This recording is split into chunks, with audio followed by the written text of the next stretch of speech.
너무나 힘들었습니다. 그래서 목요일 아침에 수요일 아침에 발인을 했군요. 그래서 목요일 날 너무나 4일, 5일을 나를 계속 샜더니 그 여파가 어저께까지 남아있어가지고 어저께도 제 인생에서 그렇게 오랫동안 많이 잠을 자본 적이 없을 정도로 최근 10년간 제일 많이 자는 것 같은데 무려 8시간이나 잠을 잤어요.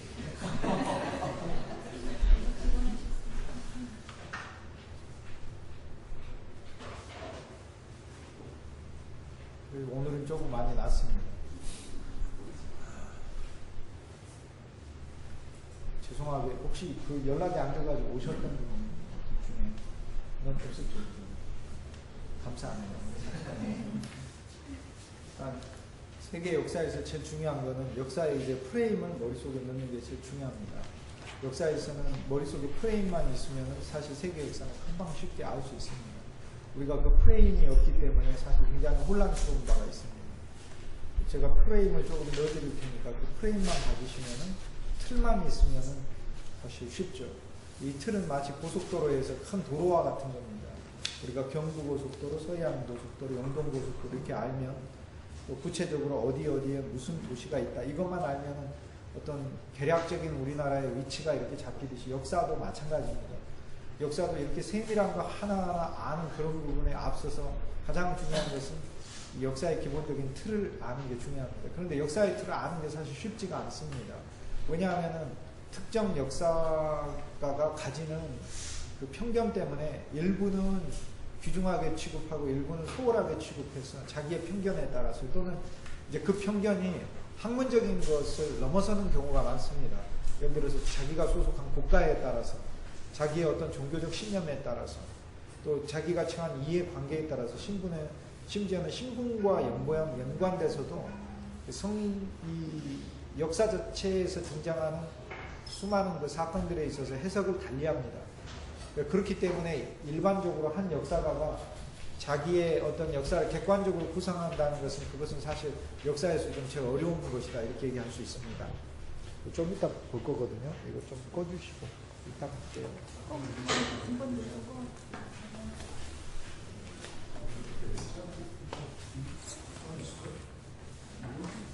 네, 감사합니다.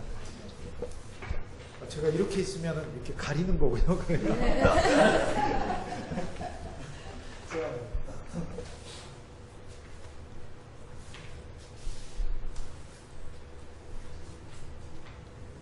객관적 역사 구성이 어렵다 이렇게 이제 보고 있고요. 저도 사실 그 박사과정에서는 9년 동안 역사 공부를 하면서 개론서들을 많이 읽는 그런 시간들이 있었는데 그것이 저에게는 크게 도움이 됐어요. 그게 왜 도움이 됐냐면은 공통분모를 찾을 수 있어서 좋았습니다. 일반적으로 세계 역사에서 이런 부분들이 중심적으로 공통적으로 제기되는 문제들이구나. 그걸 알 수 있어서 좋았어요. 그러나 우리가 한두 권에 그친다면 편견을 갖게 됩니다. 역사에 있어서. 그리고 어떤 부분에 있어서 지나치게 많이 소술하고 지나치게 적게 소술한 부분들이 있어요. 근데 그런 부분도 저도 사실 벗어나기가 어려운 부분이 있지만 그러나 역사가 정말로 객관적이다 그렇게 얘기했을 때는 20페이지 구성돼야 될 주제는 20페이지 써주고 10장짜리 돼야 될 때는 10장짜리 써주는 것이 올바른 역사 기술이죠. 일단은 제가 프레임의 문제에 있어서 그 문제를 이제 여러분하고 한번 같이 얘기를 해드려야 되겠다 이렇게 생각합니다. 이거는 이제 다양한 이제 역사에 대한 어떤 요구를 가지고 계시지만 우리가 기본적으로는 이제 그런 측면을 알아둘 필요가 있습니다. 고대 세계, 그리스도 예수는 세계 역사를 가졌잖아요. 그래서 그리스도 예수를 중심으로 해서 우리는 고대라고 부릅니다. 고대 세계. 고대 세계는 영어로 antiquity라고 이렇게 부르죠. antiquity. 그래서 이 고대 세계에서 속하는 나라들은 가장 유명한 나라는 로마이고 가장 유명한 나라는 그 다음에 헬라 제국이죠.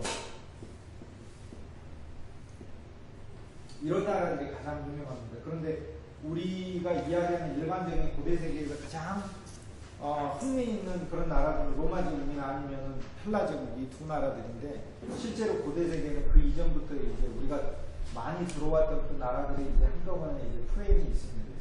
이 프레임의 순서들을 이제 우리가 기억하고 특징들만 알면 역사에서 혼란이 그렇게 크게 없습니다. 그리고 이제 예수 그리스도를 기점으로 해가지고는 이제 고대라고 부르기는 하지만 우리가 흔히 알고 있는 이제 고대 세계에서 그리스도 이전과 이후로 나누고 그다음 소위 중세라는 시대가 이제 천년간의 시대가 따로 있습니다.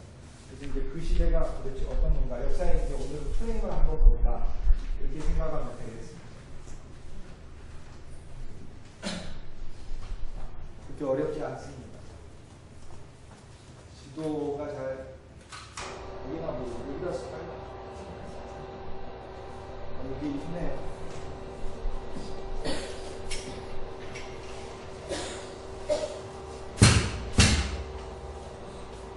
여기 써도 되나요? 네.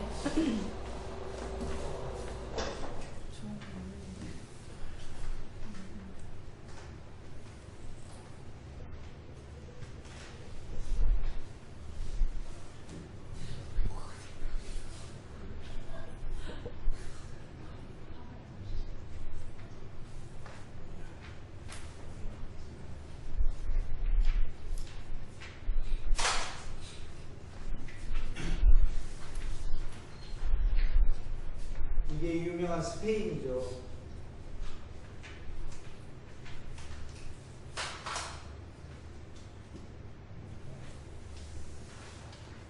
이 스페인에 이게 피레네 산맥이 있습니다. 피레네 산맥을 건너서 여기가 프랑스이고요. 스페인이고 이거를 이제 이베리아 반도다 이렇게 부릅니다. 우리는 한반도고 여기는 이베리아 반도, 여기는 이탈리아 반도죠. 그럼 여기는 발칸 반도라는 겁니다. 여기는 이름이 좀 이거 아시는 분들은 이 소아시아 이 지역에 대해서 중동 지역에 대해서 굉장히 해박하십니다. 이건 아나톨리아 반도라고 부르죠. 반도 이름이 있습니다. 아나톨리아 반도라고 부르고 이쪽부터 아시아인데 아시아에서 작은 아시아를 여기 마이너 에이시아, 소아시아다 이렇게 부릅니다. 그래서 소아시아라는 이름은 성경의 언어가 아니라 고대 세계에 있어서 뭐 백제, 뭐 발해 이런 지명처럼 지역의 이름이에요. 그래서 여기서부터 아시아가 이제 시작이 됩니다.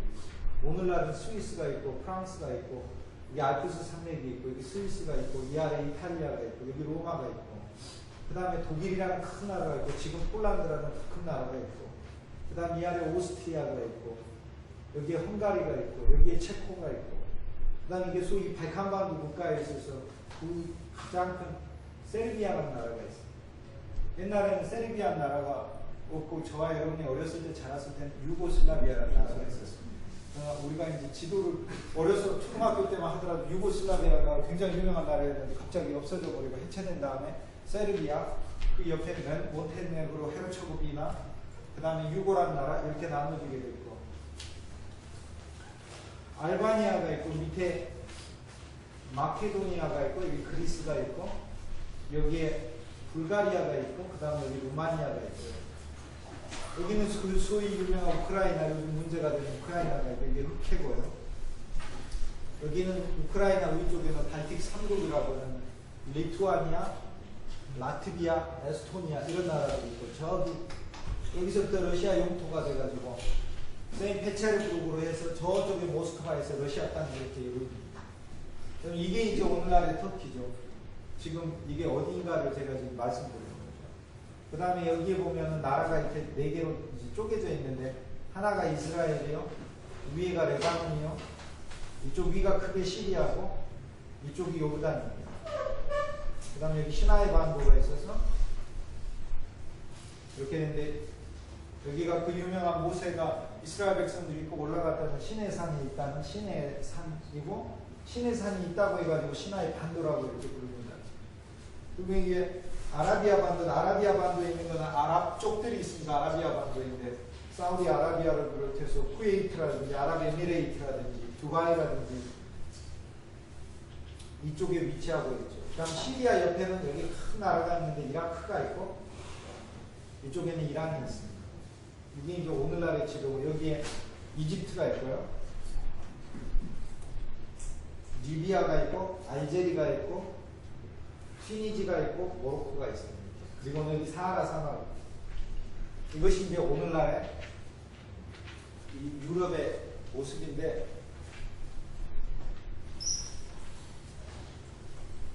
오늘날을 제가 말씀드리니까 이제 역사의 프레임으로 한번 가보겠습니다. 고대 세계에서 제일 중요한 것은 강입니다. 강인데 세 개의 강이 제일 중요합니다.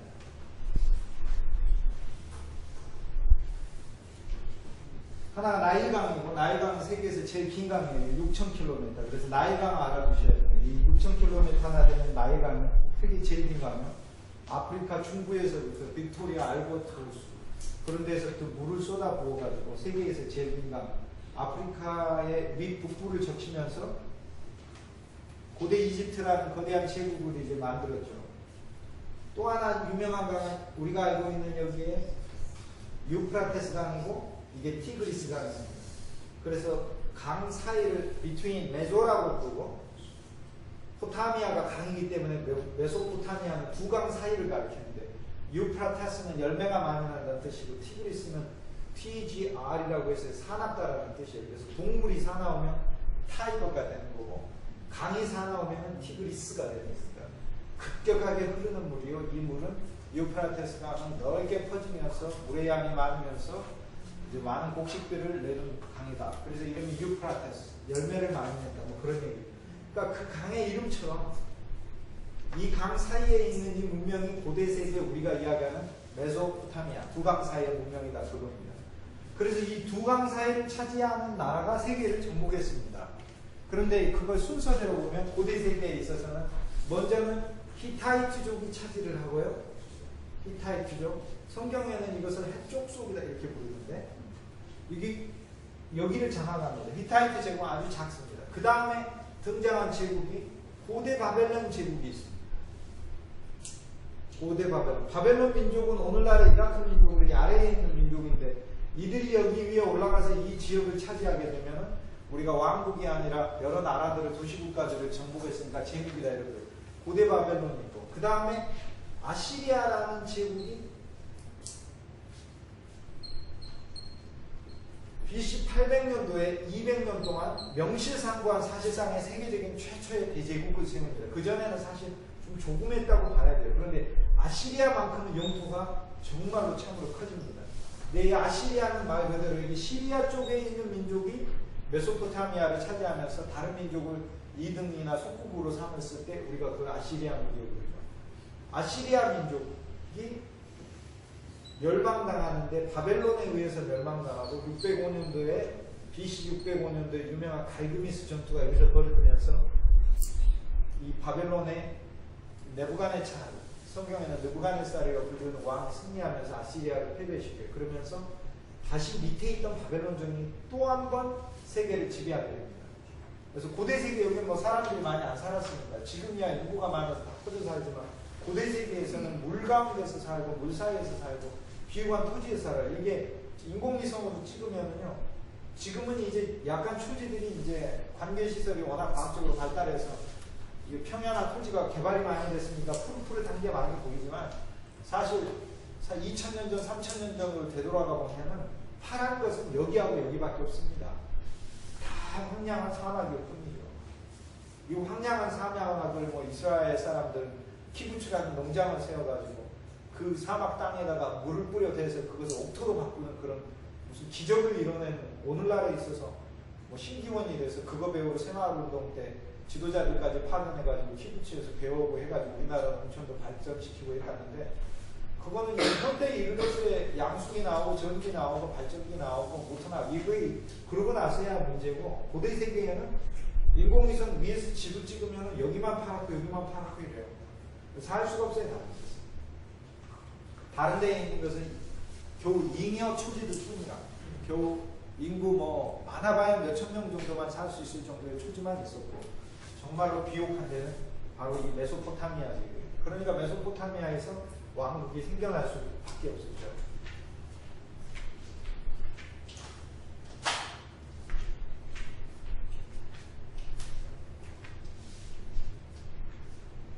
바벨론 제국을 멸망시킨 게 그 다음에 이제 페르시아 제국인데, 자, 바벨론이 두 번 등장하니까 아시리아 제국 전에 BC 1000년도 훨씬 이전에, BC 1600년, BC 1700년 훨씬 이전에 고대 세계에 있어서 사실상 확인이 불가능할 정도로 역사적인 유적 자체가 찾기 어려운데 고대 세계에 있어서 바벨론이 한번 제국을 세운 적이 있었다. 그래서 이것을 옛 바벨론, 고대 바벨론이라고 세우고 BC 600년 되면 그래도 예수 그리스도의 탄생과 600년이나 가까운 시대니까 우리 역사에 있어서는 고조선 시대잖아요. 그때 바벨론이 한 번 또 잡으니까 이것을 신바벨론 제국이다 이렇게 해요.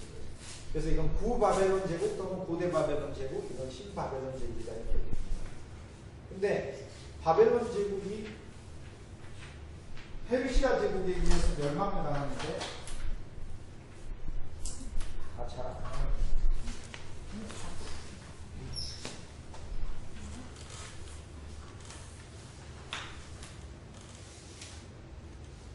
페르시아 민족은 티그리스강 건너편에 있는 오늘날의 이란족들이에요. 그래서 이 페르시아인들이 세계를 또 정복을 하면서 세계는 패권이 한 번 더 바뀌게 됩니다. 근데 여기서 하나 알아야 될 거는 이게 오늘날의 민족들이에요. 아시리아는 시리아 민족이에요. 그래서 여기에 위치해 있어요. 지금 아주 목다고 하고 아주 난리난 나라 있지 않습니까? IS, 시리아. 그게 아시리아 민족들이에요. 아시리아 후손들이에요. 아시리아는 원래 옛날부터 아주 잔인한, 여기 나오는 모든 제국 중에서 제일 잔인한 게 아시리아. 아시리아는 사람만 안 죽여요. 거기서 다시는 어떤 인종이 자라날 수 없도록 그 자리에다가 아주 썩은 소금을 갖다가 다 표지에다가 뿌려버려서 근거 자체를 없애버려요. 그리고 사는 민족 자체를 다 없애버리고 종으로 삼지도 않아요. 그냥 다 죽여버려요. 바벨론은 손목만 자릅니다. 손목만 자르거나 눈을 빼거나 이렇게 하는데 아시리아는 그냥 다, 그래서 잔인함의 상징 시리아. 그 다음 바벨론은 이라크입니다. 유프라테스강 아래쪽에 있는 이라크고, 페르시아는 이란 쪽입니다. 페르시아하고 함께 잠깐 동안 나라를 다스렸던 제국이 있는데 이게 메디아 제국 또는 메데라고 부르는데, 메데메디아가 있는데 이게 메데가 이제 쿠르드족이라는, 여기에서 오늘날 나라 없이 이렇게 하면 쿠르드족이라고 있어요. 이게 메데. 이 페르시아 제국은 그 다음에 이제 그리스 제국 또는 헬라 제국이라고 부르는데, 그리스는 바깥에서 다른 사람이 부를 때 그리스, 자기가 자기들을 부를 때는 헬라. 자, 우리가 미국인 만났을 때 I am 한국인 이러지 않잖아요. I am 코리안. 나는 고려 사람이라고 얘기를 해요. I am 코리안 이렇게 해서 밖에서 우리를 부를 때는 코리안. 우리가 우리를 부를 때는 우리는 위대한 코리안입니다. 그렇게 안 하고 우리는 위대한 한국인입니다. 우리는 우리를 한국인이라고. 그러니까 일본 사람들도 밖에서는 제페니스, 자기들끼리는 니폰. 중국 사람들 역시 우리는 자기들은 중국 이렇게 얘기하지만 밖에서 부를 때는 차이니스죠. 진나라의 후손들이다 이 말이죠. 진나라에 속한 민족 후손들이다 이 말이죠. 신화. 그래서 그리스는 밖에서 부르는 이름, 자기들은 헬레네스 신의 후손이라 해서 안에서 부를 때는 헬라인. 그러니까 그리스가 세운 제국이다. 그럴 때는 밖에서 부를 때 그리스 제국. 자기들이 얘기할 때는 헬라 제국을 세웠다 이렇게. 그러니까 그리스 제국이 헬라 제국, 헬라 제국이 그리스 제국. 그래서 그리스는 오늘날의 국가의 이름이지만, 이게 있는 국가의 이름이지만 고대 세계에서는 국가의 이름이 아니라 영역의 이름이에요. 영역의 이름. 그래서 이 디그리스 유프라테스 강을 사이로 해서 메소포타미아 지역을, 이 비호감 수지를 누가 차지하느냐는 대국이 될 수밖에 없죠. 이걸 오늘날로 이야기하자면 여기가 공장이 다 있고 돈이 다 있고 사람이 다 있는데 다른 데는 아무도 없어요. 사람도. 불모지에 불모지. 그럼 차지해봐야 뭐 먹을 거 나오지도 않고, 여기를 차지하는 자가 세계를 차지하는 것이다. 여기를 차지하는. 그래서 이제 이 헬라 제국까지 나오게 되고, 헬라 제국 다음에 이제 로마 제국이 나오게 됩니다. 그래서 이제 머릿속에 이 프레임을 먼저 넣어둬서 고대 세계. 외우시기 어려우면 고대 바벨론부터 외우시면 돼요. 고대 바벨론 외우기 어려우면 아시리아 그냥 800년대부터 외우면 돼요. 그래서 아시리아, 바벨론, 페르시아, 그리스 이렇게 됩니다.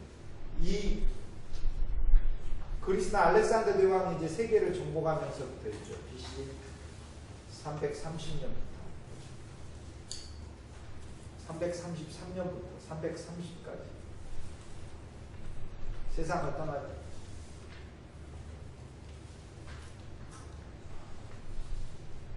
페르시아는 지금의 이란 사람들인데 이란 말이라고 하면 그 파르다, 페르 말이라고 해요.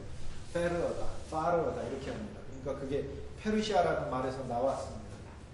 근데 여기 재밌는 거는 시리아의 국립박물관, 시리아의 수도가 이제 다마스커스인데 시리아의 수도를 다마스커스에 가면 시리아 국립박물관이 있어요. 시리아 국립박물관에 가면은 제일 큰 이게 박물관에서 섹션이 어디냐면 아시리아관이에요. 왜냐하면 자기들이 한때 세계를 지배했었으니까. 그리고는 그 땅이 바벨론도 와서 지배를 했고 페르시아도 와서 지배를 했고 그리스도에서 지배를 해서 유물도 다 어느 제국 것이 다 있지만 그러나 자기네 나라 아시리아관 제국입니다. 바벨론에 가면은 이라크에 가면은 바그다드의 국립박물관이 있어요. 거기 가면은 그 국립박물관에서 가장 큰 거는 바벨론 제국 그 섹션이 제일 큽니다. 그 방. 다른 거는 아주 소형 제국. 그리고 역사책을 봐도 바벨론 제국이 제일 많이 등장할 수밖에 없죠. 그리고 그 바벨론 제국을 중심으로 역사가 많이 과장되어 있어요. 다른 제국들은 이제 폄하되고. 이란을 가게 되면 이란의 테헤란에 국립박물관이 있는데 가보면 두 나라는 앞선 나라들의 제국은 제국도 아니야. 그거는 거의 소국 수준이고 페르시아 제국만이 거대 제국이에요. 그래서 섹션이 아주 큽니다. 그리스 아테네 가면 역시 마찬가지로 국립박물관에 가면 그리스 헬레니즘 제국의 그 위대함이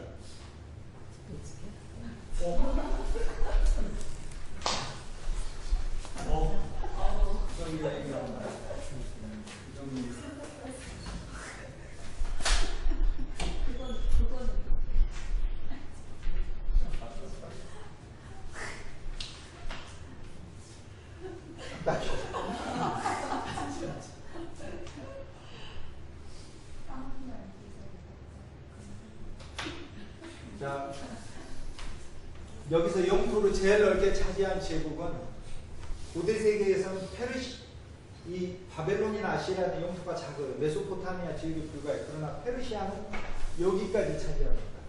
페르시아 영토가 정말로 큽니다. 그래서 페르시아가 이 소위 아시아 지역을 다 차지하고 유럽까지 공격한 것이 바로 페르시아하고 유럽의 전쟁인데 이게 소위 590년, BC 590년에 일어난 페르시아 세계 1차 페르시아 대전이다 이렇게 부릅니다. 이 세계 1차 페르시아 대전은 사실 여기 있는 나라들은 그 유명한 트로이가 여기 위에 있고 그 아래 보면 에페수스라고 에베소 성경에 나오는 에페수스 그리스의 가장 유명한 그 그리스의 경주 같은 것이 에베소스가 여기 있는데 이 나라들이 그리스 문화권에 있는 그리스 도시들이지만 페르시아 통치 아래 있었어요. 그런데 그리스 영향을 받아가지고 자꾸 독립운동을 일으키니까 페르시아가 당시에 페르시아의 왕 다리우스가 20만 군대를 이끌고 그리스를 공격합니다. BC 490년. 그래서 제1차 페르시아 전쟁에서 그리스를 공격하지만은 마라톤 평원에서 전투를 벌여서 그리스 아테네 1만 병사들에게 처절한 패배를 당해요. 이 엄청난 대군이. 그래서 이제 그 마라톤 평원에서 페이디 페데스라는 병사가 42.195를 뛰어가지고 그리스 아테네의 승전을 알려주고 그리고 숨을 거뒀다. 해가지고 이제 그리스 아테네에 가보면 이렇게 그 승전의 소식을 알려주는 이 동상에 이렇게 서 있는 거죠. 페이디 페데스의 모습이.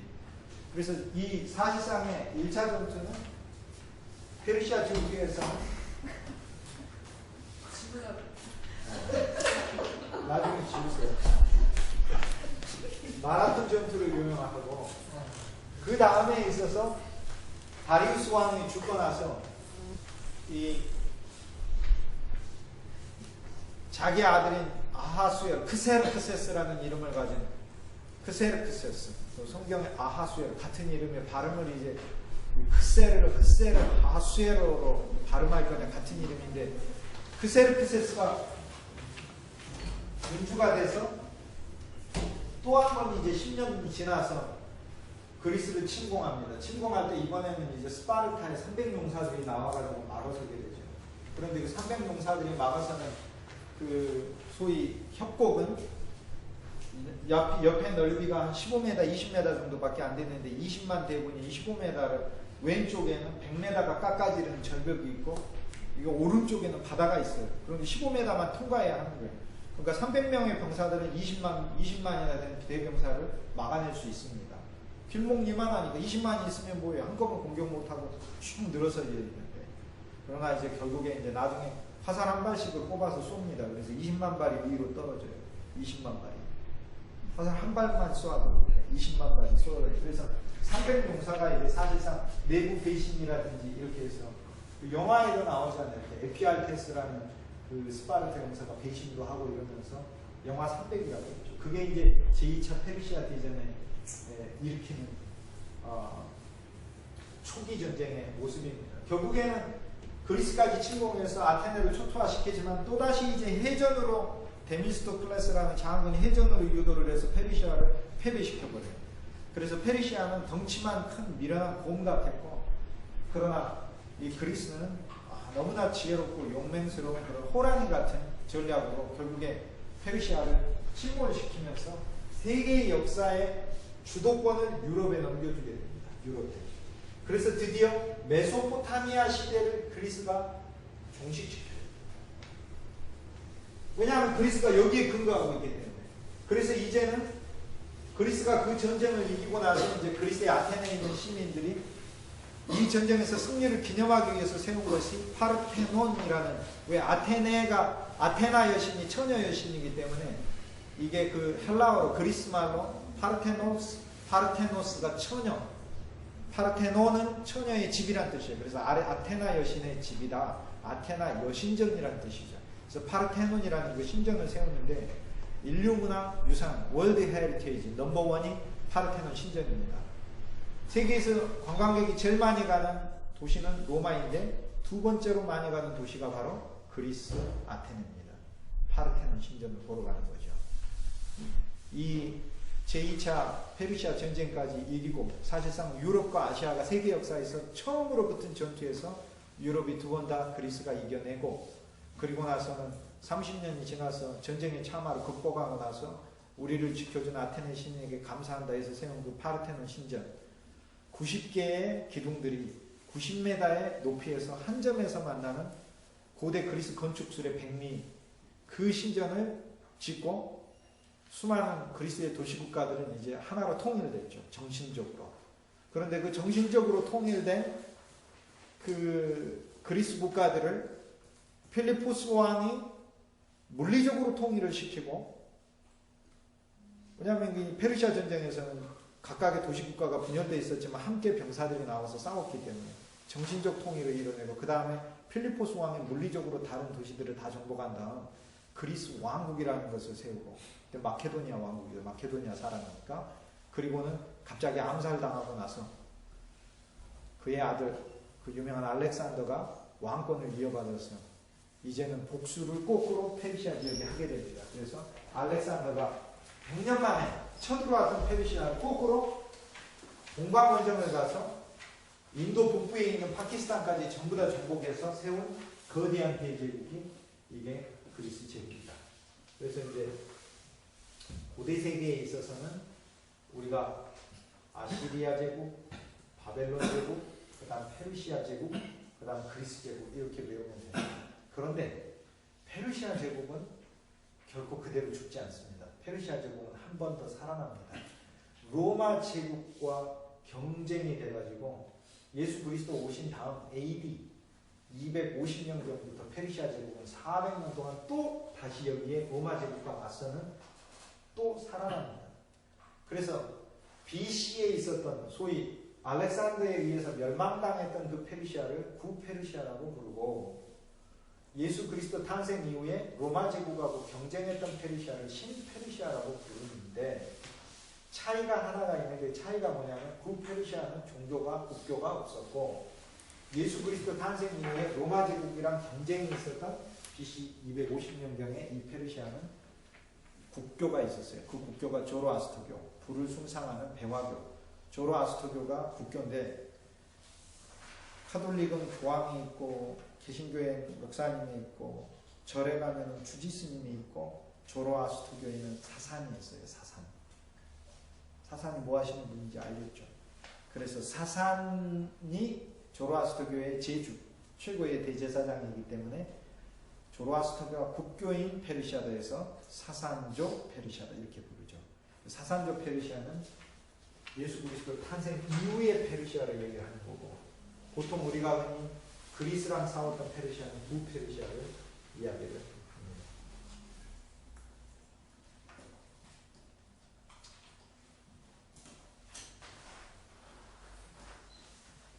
이것도 안 이해되는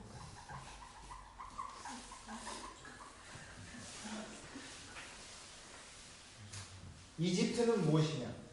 이집트는 그 사이에 있어서 메소포타미아 유역까지 차지하지를 않고 자체 비호강 나일강 하구를 중심으로 해서 거대한 자기네들의 제국을 따로 세웠어요.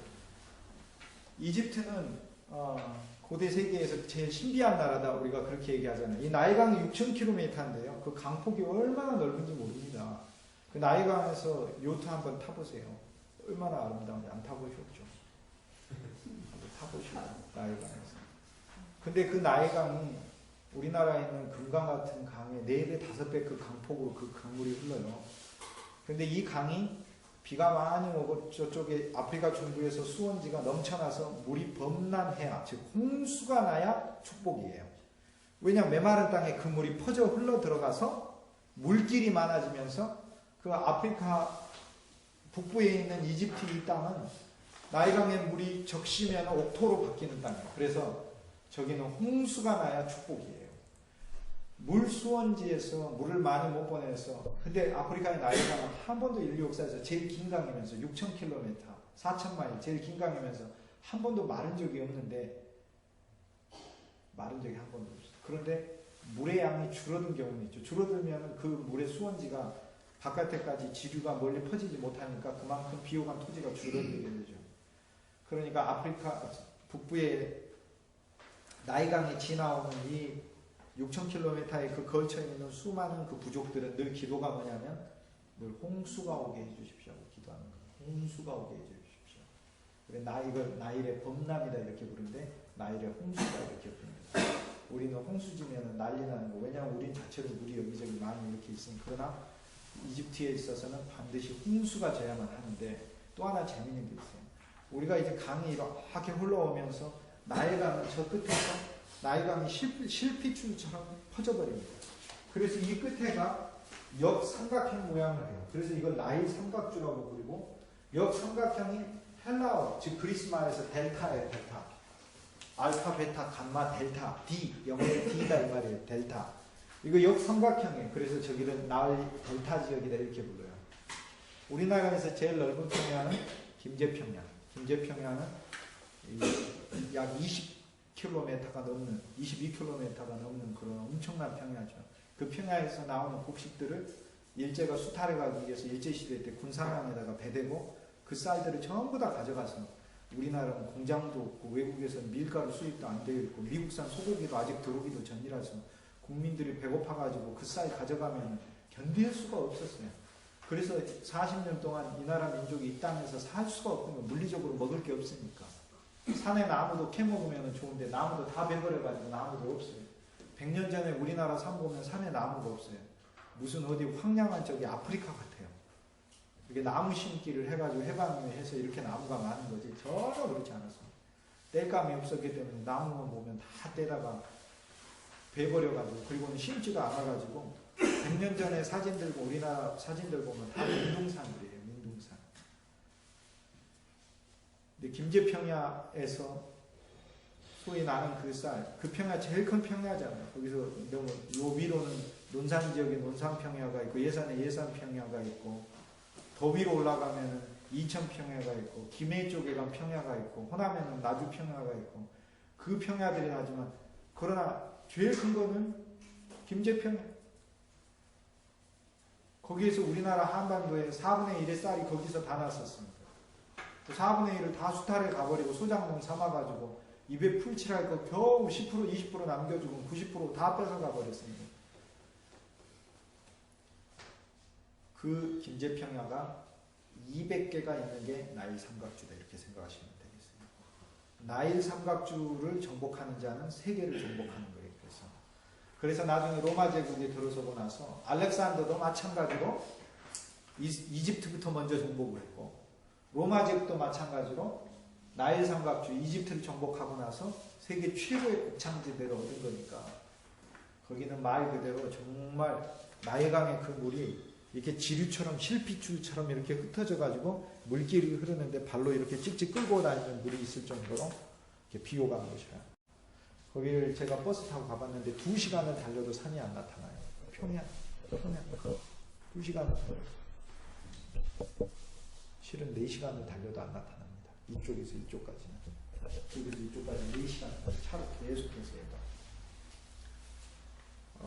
미국의 캘리포니아 지역에 가면 차를 안에 2시간 동안 계속 달려도 그 캘리포니아 오렌지 농장 뭐 나오면서, 쌀 농장 나오면서, 포도 재배해가지고 하는 거 나오면서, 그 와인 농장들 나오면서, 여기 얼추 좀 비슷한 게 있는데, 그건 이제 우리 인간이 그 땅에다가 물을 대가지고 바꾸는 도전의 결과죠. 그런데 저 도전의 결과가 아니고 그냥 거저 주어진 거니까. 그래서 이집트가 세계적인 대제국이 될 수밖에 없는 이유가 이제 거기에 있다, 이렇게 얘기할 수 있습니다. 우리나라는 동쪽에 태백산맥이 있고 서쪽에는 평야가 있는데, 옛날부터 금강을 호강이라고 많이 불렀어요. 저수지처럼 이렇게 사용이 많이 됐으니까. 그래서 호강의 남쪽을 호남이라고 부르고, 호강의 위쪽을 호서지역이라고 부릅니다. 호서대학교, 호서. 그래서 경은 임금이 있는 곳이죠. 그래서 우리 같은 소시민이, 작은 소시민인데 위에서 누가 입이 하나 있어서 막 지도하는 사람. 이 사람은 지도자죠, 국자. 그런데 그 사람이 관을 쓰면 임금 경이 되는 거죠. 관을 쓰면. 그래서 임금이 있는 곳이 경이요. 임금이 있는 곳이 임금이 개성에 있으면 개경이요. 임금이 개성을 떠나버리면 개경이 아니라 더 이상 이제 개성으로 불리게 되는 거죠. 임금이 있는 곳이 경이죠. 임금의 직할지역, 임금이 직접 삥 뜯어가는 것이 기역, 경기를 벗어나는 것은 지방 호족들이 알아서 지방자치하면서 군함을 섬기면서 세금 바쳤던 곳이라. 그래서 호서지역은 대대로 임금의 직할지역이 아니었고 나름대로 주체와 자부심을 가진 그런 지역이었다. 그래서 이제 충청도를 양반이다 뭐 이렇게 얘기하면서 자기 은근히 고집이 그렇게 교양 속에서 고집이 돼야지, 못 배우게 되면 몽둥이만 부리게 되면서.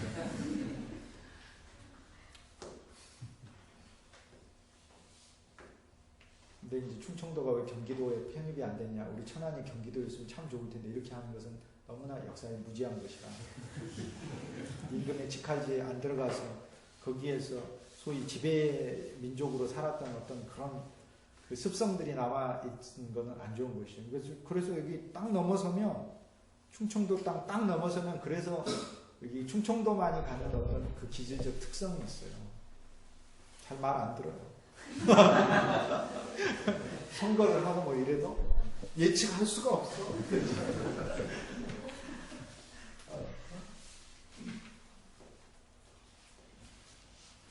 이집트는 이제 그런 나라인데, 이집트 역사도 의외로 간단합니다. 이집트도 어렵지 않습니다. 이집트도 이렇게 생각하시면 됩니다.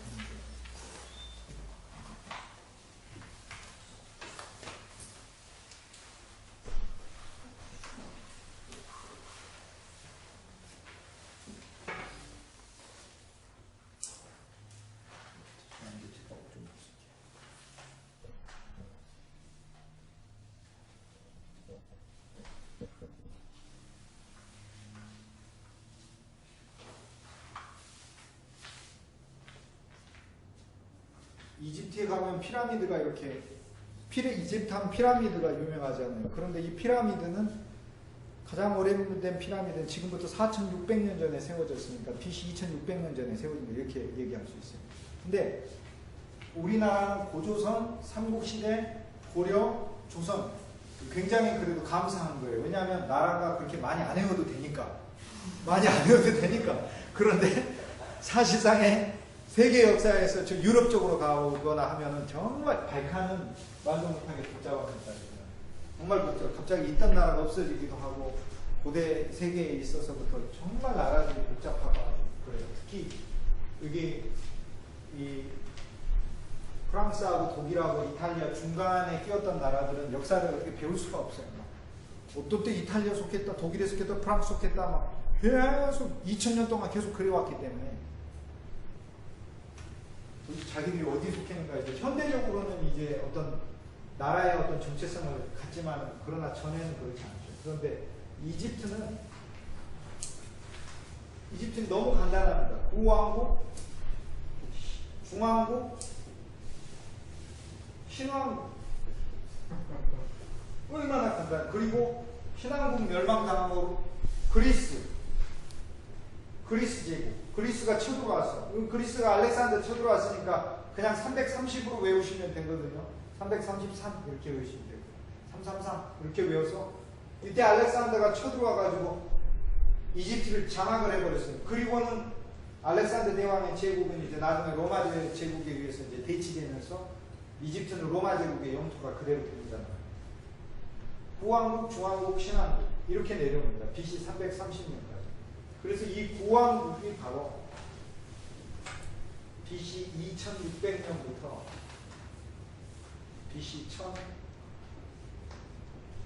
1800년까지 내려오고 중왕국이 BC 1800에서 여기서 한 400년 정도 이렇게 해서 1400년 어간까지 내려오고 신왕국이 BC 1400년부터 소위 멸망당할 때까지 이렇게 1000년간 지속이 됩니다. 그래서 구왕국, 중왕국, 신왕국인데 이 사이에 중간기가 있어요. 중간기. 예를 들어서 우리가 그 삼국시대가 있고 고려시대로 가지 않고 통일신라 시대가 이렇게 있었고 통일신라에서 고려시대로 가기까지 바로 직전에 후삼국시대라는 게 있었어요. 잠깐 동안 있었어요. 후삼국시대가. 그러듯이 구왕국과 중왕국 사이에 그냥 중간기가 있고 중간 왕조시대가 왕조가 바뀌고 여기 또 중간기가 있어요. 그래서 그냥 이거 첫 번째 중간기라 해서 제1 중간기, 이거는 제2 중간기 이렇게 됩니다. 근데 뭐 우리가 이집트 시민도 아니니까 이집트 역사를 다 알 필요는 없고 전혀 필요는 없는데 그냥 구왕국, 중왕국, 신왕국이 있었다 이렇게만 외우시면 되고 쉽게 얘기해서 구왕국은 지금부터 4000년 전이다. 그렇게 외우시면 신왕국은 지금부터 약 3500년 전에 왕국이었다. 이렇게 외우시면 됩니다. 피라미드는 구왕국 거예요. 전부 다. 구왕국의 파라오들은 이 피라미드를 세워서 뭐 노예 10만 명이 뭐 10년간 노예도 아니라고 그러죠. 요즘 새로 뭐 이집트 역사학자들은 고고학자들 새로 연구해 본 결과 노예들이 아니라 그 나일강이 범람할 때는 농사 지었다가 이제 나일강이 범람하지 않고 추수철이 끝나고 나면은 국가에 의해서 이제 그 합당한 노역에 대한 급여를 받고 대공사에 와가지고 근로봉사를 했다. 그래서 노예라고 부르지 않는 학자들도 많이 있어요. 그래서 피라미드가 노예들에 의한 게 아니라 이집트에 있었던 일종의 그 전체 국민 근로자 그룹으로부터 이제 나온 것이다 이렇게 얘기합니다. 피라미드를 세우는 게 뭐 사용된 돌이 100만 개. 근데 고대 7대 불가사의 중에 가장 첫 번째로 꼽히는 게 이집트 피라미드인데 뭐가 불가사이냐면 그 돌이 어디서 났냐가 불가사예요. 그렇게 큰 돌은 반경 100km에 없어요. 그러니까 돌이 어디서 났냐가 이게 불가사예요. 고대 7대 불가사에는 그 재료가 어디서 났냐가 불가사예요. 뭐 로도스 섬에 청동거상에서 있다 그런데 청동거상이 얼마나 크냐면은 이 뭐 건물 뭐 한 15층 크기의 거상이고 근데 뭐가 불가사이냐면 그때 도대체 그 구리가 어디서 났냐는 거예요. 구리는 지금도 귀해요. 전설줄 끊어가지고 팔아서도 돈 될 정도로 구리가 귀한데 도대체 무슨 사람 정도 구리동상도 아니고 건물 10몇 층 크기의 거대한 청동거상을 세울 정도 구리가 어디서 났냐 이게 이제 그치, 그게 어디서 났냐가 늘 이 불가사입니다. 예를 들면 이제 느부갓네살 왕이 공중 정원을 세우는 이게 고대 7대 불가사예요. 그런데 뭐가 불가사이냐면 공중에다가 정원을 만들어놨는 공중에 정원을 만드는 게 산인데요. 인도산에다가 나무 한 그루도 없는데 이거를 완전히 다 산으로 만들어버렸어요. 자기 부인을 위해서 아미티스 왕비를 위해서 다 산이 없는 곳이에요. 근데 뭐가 불가사이냐면 다 황량한 들판에 갑자기 나무가 확 떠 있는 거예요. 그러니까 공중에 떠 있는 것 같다는 건데 이렇게 만든 게 불가사의가 아니라 도대체 물을 어떻게 위까지 끌어다가 썼느냐, 이거가 불가사의예요. 그 어떻게 끌어다가 어떤 노예들이 맨날 나가가지고 이렇게 돌려가지고 물 끌어올려서 위에서부터 물이 돌면서 이렇게 나선형으로 이렇게 빙빙빙빙 돌면서 물길을 위해서 한 거죠. 그러니까 얼마나 이거 했겠습니까? 물 끌어 위로 올리기 위해서. 그 왕국은 이제 피라미드가 세워진 왕국이다. 중왕국, 신왕국 때부터 파라오들은 피라미드 세우지 않습니다. 왜냐하면 피라미드 그 어렵게 세워놨더니 피라미드가 사실 돌로 가득 차 있고요. 가득 차 있고 그 중간에 파라오의 묘실만, 세계에서 제일 큰 피라미드가 지금 3개가 이렇게 피라미드 사진 보면 3개가 나오는데 가운데가 쿠프의 피라미드라고 해서 150m 정도 되는 엄청난 피라미드, 그 옆에 사크레, 맹크레 왕의 피라미드, 파라오의 이름이에요. 그래서 쿠프 파라오의 피라미드가 제일 크다고 해서 쿠프의 피라미드가 제일 크다고 그러고, 이 피라미드는 카이로, 이집트 수도 카이로에서 버스 타고 얼마 떨어지지 않은 기자라는 곳에 있어서 지역 이름이에요. 여자 이름도 아니고 신문에 칼럼 쓰는 기자도 아니라 그냥 기자라는 이집트의 도시 이름인데, 기자에 있다 해서 기자의 피라미드라고 부르고, 기자의 피라미드에서 제일 큰 피라미드는 쿠프의 피라미드다. 이렇게 쿠프 파라오의 피라미드다. 그 피라미드 돌로 가득 차 있는데 그 안에 있는 그 묘실로 들어가는 비밀문은 아무도 알아낼 수 없도록 다 건축자들 다 죽였는데, 그러나 도굴범이 금세 알아내가지고 다 도굴해 버려가지고 그러니까 그 애써서 그거 세워봐야 아무 소용이 없어요. 그래서 중왕국 이후의 파라오들은 피라미드를 안 세웁니다. 세워봐야 도굴범 좋은 일만 해. 그게 뭐예요? 내 무덤 여기 있고 뭐 찾아봐라, 숨바꼭질 놀이하는 거하고 똑같아. 근데 금방 찾아내요. 도굴범이 더 위대하다 이렇게 얘기를 하세요. 그 세운 건축자들 그걸 찾아낸 파라오로부터 파라오의 무덤을 도굴한 그들이 더 신통합니다. 이 구왕국 때 피라미드 그 유명한 것들이 세워지면서 소위 우리가 이야기하는 그 이집트 유명한 건축술 또는 이집트의 과학, 이집트의 수학, 이집트 학문 그렇게 이야기할 때 바로 그건 이집트 구왕국 시대를 지금 가리켜요. 그러니까 헬라 제국, 그리스 문명의 위대한 이야기하는 것은 그럼 한참 뒤인 BC 300년대입니까? BC 300년, BC 400년입니까? 소크라테스가 BC 490년, 490년경에 400년대에 있었으니까 소크라테스보다도 1500년이나 더 구왕국은 훨씬 더 고대 세계에 상상할 수 없는 과학 문명을 자랑하고 있었다는 거죠. 그래서 이제 우리가 흔히 이야기하는 그리스 헬라의 그 문명의 그 위대함은 먼 훗날 나오는 것이고, 우리가 이집트에서 그 위대한 문명 이야기할 때는 구왕국을 얘기합니다. 그런데 이 피라미드만 중요한 게 아니라 신왕국 파라오들은 재밌는 게 자기의 무덤을 지하 무덤에다가 다 감춰버렸어요. 구왕국은 수도가 북쪽이었고 신왕국은 수도가 남쪽이었어요. 여기가 상류입니다. 나일강이 이렇게 흐르니까 이렇게 위로 흐른다는 얘기가 아니고 지중해로 간다는 얘기입니다. 강이 이렇게 위로 솟는다는 뜻이 아니라 이렇게 가는 거예요. 요리가 아니고 지중해로. 여기에 이제 룩소하고 테베라는 데가 있는데, 테베라는 곳에 왕궁이 있고 룩소라는 곳에 무덤이 있어가지고 이집트 카이로에서 내려가지고 비행기를 타고 한 2시간 반, 3시간 정도 가면은 룩소 테베에 내려요. 그래서 그 찬란했던 신왕국의 문명을 보는 이집트의 경주죠. 이집트 경주. 그리스의 경주는 에베소요. 이집트의 경주는 룩소다.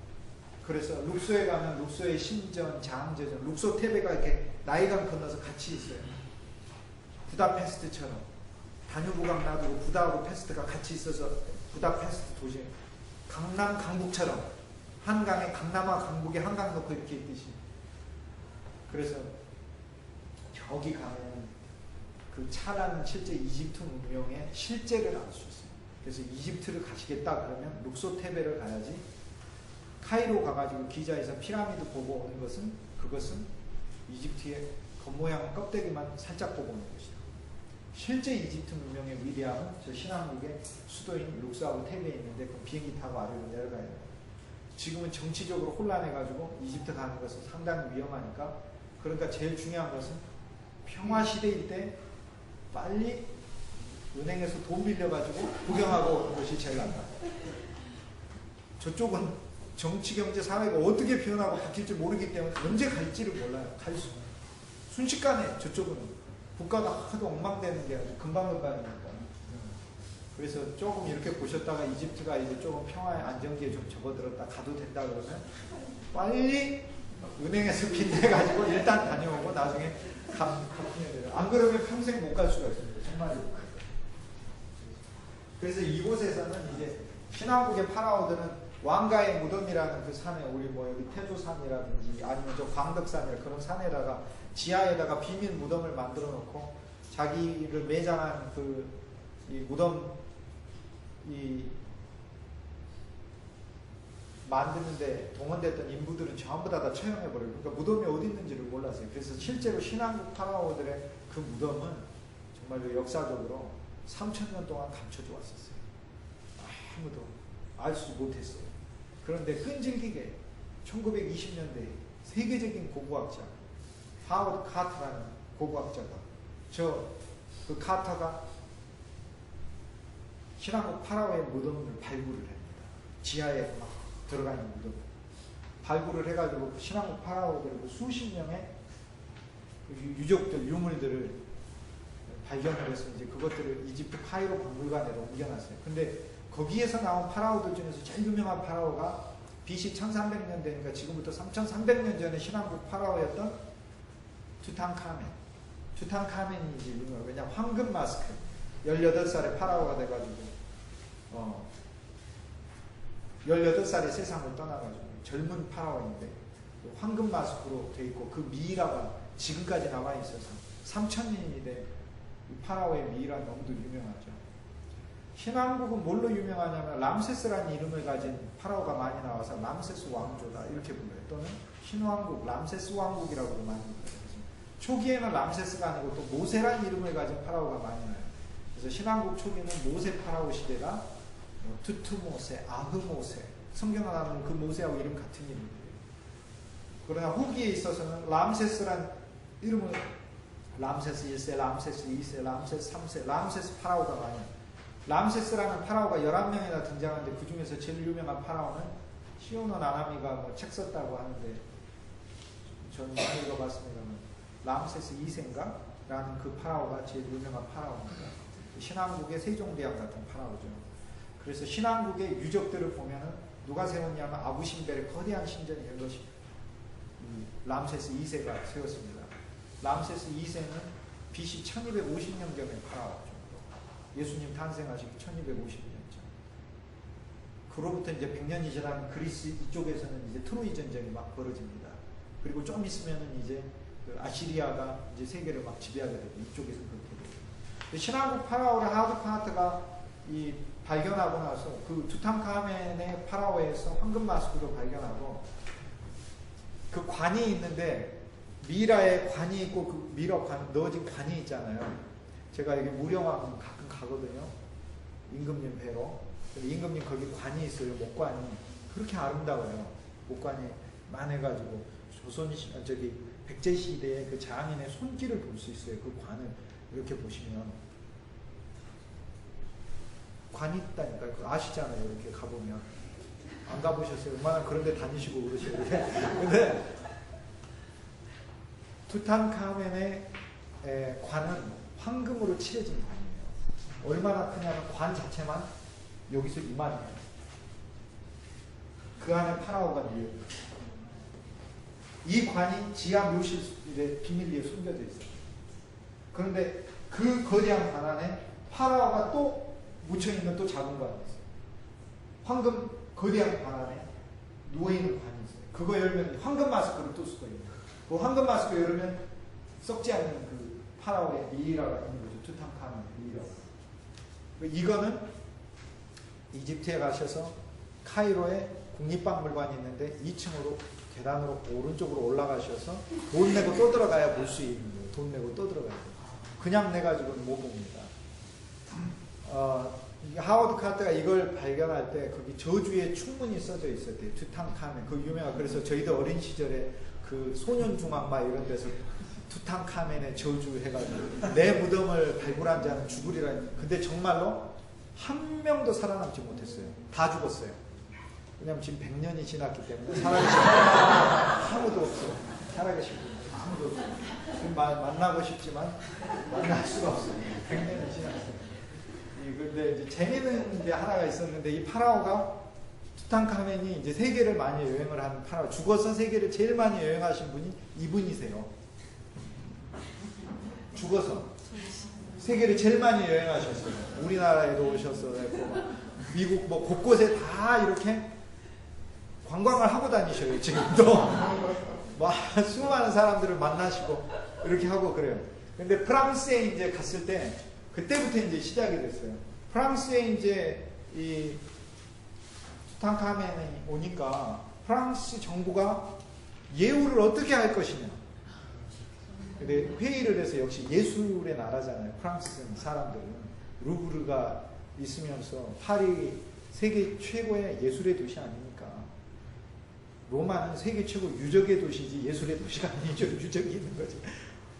그 프랑스는 뛰어난 그 창조성과 예술성을 가지고 투탕카멘을 전직 국가 원수로 예우하기로 했어요.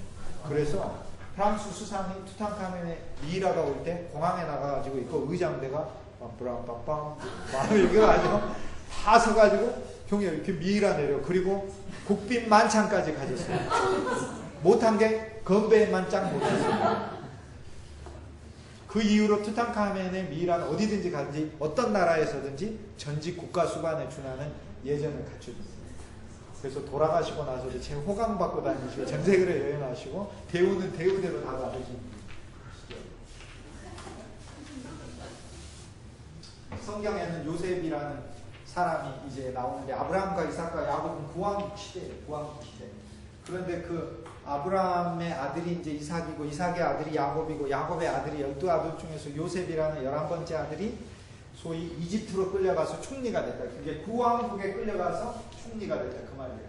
그런데 이 요셉이 끌려갈 때가 BC 한 1800년 정도, 1800년도 그 시대인데, 요셉이 끌려갈 때 그 끌려간 소위 가나안 땅에서 이렇게 내려가서 끌려가면서 수도인 헬리오폴리스까지 가는데, 오늘날 카이로 바로 직전에 피라미드가 수십 개가 옆에 서 있죠. 이미 수십 개가 서 있는 것을 봤어요. 요셉보다도 가장 오래된 피라미드는 요셉 시대 때 이미 600년 된 피라미드예요. 그러니까 요셉이 이집트의 총리가 됐다는 것은, 성경이 이야기하는 것은 사실상의 상상할 수 없는 과학 문명을 가진 나라의 지도자가 됐다. 이거를 얘기합니다. 그런데 그것은 하나의 불굴의 인간 승리로 된 것이 아니라 여호와 하나님의 함께하심과 도움으로 된 것이고, 그것도 수단과 방법을 가리지 않고 무조건 하면 막 뭐든지 그냥 다 사람들 속여먹고 하는 그런 걸로 되는 게 아니라, 온갖 고난과 역경과 어려움 그 자체를 감사함으로 이렇게 극복한 한 사람의 이야기를 그 속에 들어있는 거예요. 그래서 사실 성경이 이야기하는 요셉의 이야기를 통해서 인류 역사에서 가장 큰 성공 중에 하나죠. 그런 거 굳이 이야기하면, 제가 지난 시간 얘기했던 앤드류 잭슨이나 아니면 오바마 대통령이나 뭐 이런 정도 이야기할 수 있는데, 오바마 대통령만 하더라도 뭐 좋은 시대 때 태어났으니까 대통령하지, 옛날 노예시대 갔으면 남부에서 모카밭에서 열심히 모카 따고 있어야지, 교육도 잘 받고 하고 그랬으니까 그런 시대에 장학금도 받으면서 하니까 이게 되는 거지. 그러나 그 구약의 시대 때 그런 국가의 장학제도 프로그램도 전혀 없는 상황에서,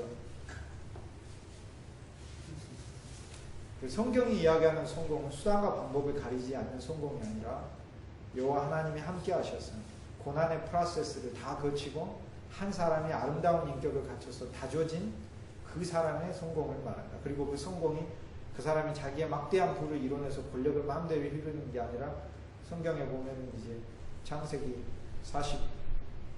46장부터 온 세상 사람들에게 풍년이 들었을 때 양식을 다 저장해서 흉년이 찾아오자 나눠주는 일을 하는 거죠. 그래서 참된 성공이라는 것은 자기가 벌어들인 그 막대한 거를 자기 혼자 즐기는 것이 아니라 수많은 사람들과 함께하는 그 나눔에 있다는 것을, 사실 성경은 그걸 이야기를 하고 있는 거예요. 그래서 성경이 이야기하는 성공이라는 것은 세상 사람들이 이야기하는 성공하고 전혀 다르다. 사실 기독교에서 강조하는 성공은 세상이 이야기하는 성공하고 질적으로 다른 것이다. 성공을 정말 신앙 안에서, 기독교 신앙 안에서 성공을 이야기하고 그걸 기대한다는 것은 자기 삶에 놓여져 있는 모든 하나님의 얘기하는 고난의 프로세스를, 그 고난의 과정을 전부 다 이것을 감내하고 감수하겠다는 믿음 아래서 가능한 성공이다. 성경 그걸 얘기를 하고 있는 거죠.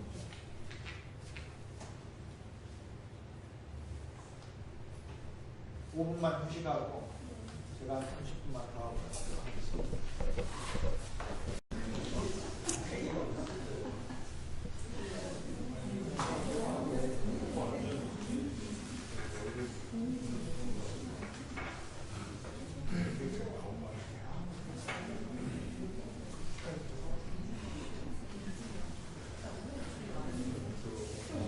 이번에 영국은 이 위에 있는 스코틀랜드족이 이제 북부 분리 독립을 하는 걸 투표를 했다. 결국에는 저는 분리 쪽이 많을 줄 알았는데 의외로 표를 열어봤더니 민족주의 영향을 받은 그룹보다는 그때 그레이트 브리튼으로 유지하는 게 스코트 민족의 장래를 위해서 좋다고 하는 또 다른 민족주의가 있더라고요. 그래서 이제 결국에 분리를 안 했죠. 원래 이 아래는 앵글족이잖아요. 앵글족인데 위에는 스코트족이고 그래서 스코트의 땅이니까 스코틀랜드고 앵글의 땅이니까 앵글랜드가 된 건데 예, 이 둘은 절대 그 같은 민족이 아니에요. 그래서 오랫동안 스코트 민족은 로마 제국에 복속된 적도 없는 아주 그 고대 세기의 전쟁을 정말 잘했던 민족인데 근데 있어서는 앵글의 상대가 안 돼가지고 400년 전에 올리버 크로멜이 이 영국을 통치를 할 때 스코틀랜드를 정복을 해버려가지고 지금까지 편입되어 있습니다. 그런데 그 소위 스코트족 따로 있고 원래 영국의 종족들은 브리튼족이거든요. 근데 이 브리튼족은 서쪽으로 밀려나서 지금의 웨일즈라는 그룹에 있고요. 여기 아일랜드족은 켈트족인데 아이리시 또는 켈트다 뭐 이렇게 부릅니다. 켈트인데 이제 미국에서만 이걸 셀트라고 불러가지고 셀트가 많이 산다 해서 농구팀 보스턴 셀틱스가 있고 뭐 이렇게 하는데 원래는 아일랜드죠. 켈트죠.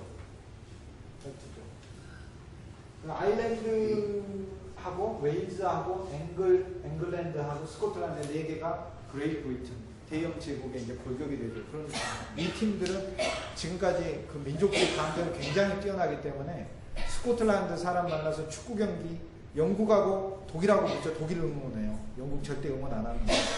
이번에 찬성표를 던져도 실은 영국 응원 안 하는 거예요.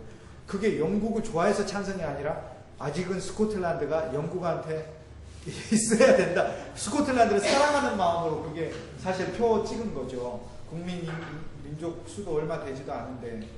근데 이제 이 4개 팀은 별도로 유럽 축구 예선에 나와서 월드컵 나올 때도 정말 별도로 나오고 월드컵도 별도로 나오고 그랬어요. 이 웨일즈의 박지성 선수가 뛰었던 맨체스터 유나이티드의 세계적인 축구 선수 라이언 긱스라고 있었는데 라이언 긱스가 웨일즈 출신입니다. 라이언 긱스는 세계 대회에 한 번도 나가본 적이 없어요. 왜냐하면 자기가 세계적인 축구 선수임에도 불구하고 웨일즈 팀으로 자기는 웨일즈 국가대표로 나가고 잉글랜드 국가대표로는 절대 나가지 않습니다. 한 번도 나간 적이 없어요. 그리고 초청해도 안 나갑니다. 나는 잉글리시가 아니고 웨일즈니까. 스코틀랜드 선수도 마찬가지입니다. 절대 잉글랜드 팀이 안 뜁니다. 자기 민족성을 위해서 절대 뛰지를 않습니다. 영어 자체도 조금씩 다르죠. 그러다가 이제 그 뭐 40년 전에는 뭐 미넨 올림픽에서 아일랜드는 또 아일랜드로 저 섬에 있는 아일랜드 독립운동 기구에 있는 테러 분자들이 미넨 올림픽에서 비행기까지 납치하고 선수단 납치해가지고 세계적으로 관심을 일으키기도 하고 그러니까 계속해서 사실상 그 민족주의가 나름대로 내부적으로 400년째 앵글의 지배 아래 있으면서 굉장히 그 잠재되어 있었는데 사실상 영국이 잘하는 것은 민주주의가 세계에서 참 잘하는 나라예요. 그래서 각 지역에 있어서 지방자치를 통해서 그 소위 압제당하는 것이 없이 나름대로 이렇게 그 출구를 풀어주기 때문에 이렇게 투표에도 이런 결과가 결국에 나오는 거죠. 근데 이제 그 라이언 긱스가 웨일즈 선수로서 한 번도 세계적인 경기에 나오지를 못했는데 웨일즈는 늘 예선에서 떨어져 버립니다. 라이언 긱스만 유명하지 뭐 제가 잘하지 다른 선수들은 뭐 그렇게 뛰어나지 않으니까요. 근데 지난 2012년 올림픽 대회에 영국이 400년 역사에서 처음으로 4개가 연합팀을 구성했어요. 그 연합팀을 구성해서 나왔어요. 그것이 우리 남북한 단일팀하고는 비교가 안 되는 엄청난 사건이에요. 이거는 상상할 수 없는 일이에요. 그 연합팀을 구성해가지고 나왔는데 그거는 제가 보면서 있을 수 없는 일이 일어난 거예요. 이렇게 어떻게 저 민족이 한 팀을 응원할 수 있을까? 그런데 8강전에 우리나라랑 붙었어요. 그래서 우리나라를 이기면 브라질하고 4강에서 붙고 그리고는 이제 그 축구 종주국이라고 하는 소위 영국의 자존심도 세우면서 거꾸로 우리가 단일팀으로 나갔기 때문에 이런 올림픽에서도 메달을 획득하고 세계적으로 영국의 위상도 높이고 뭐 할 수 그런 여러 면에서 자랑할 수 있는 요점들이 많았는데 그 축구 경기가 열렸을 때 우리나라 국민들 막 대한민국 하면서 전부 다 우리나라 응원하고 있을 때 저 혼자 세계 평화를 위해서 역사를 알아야 되는데 역사를 이민족이 모르니까 그냥 우리가 몇 골 넣으면은 그거 막 좋다고 근데 우리가 이겨버렸어요. 우리가 이기면 안 되는 거예요. 그 경기는 세계 평화를 위해서 우리가 이기면 안 되는 거였어요. 그 경기는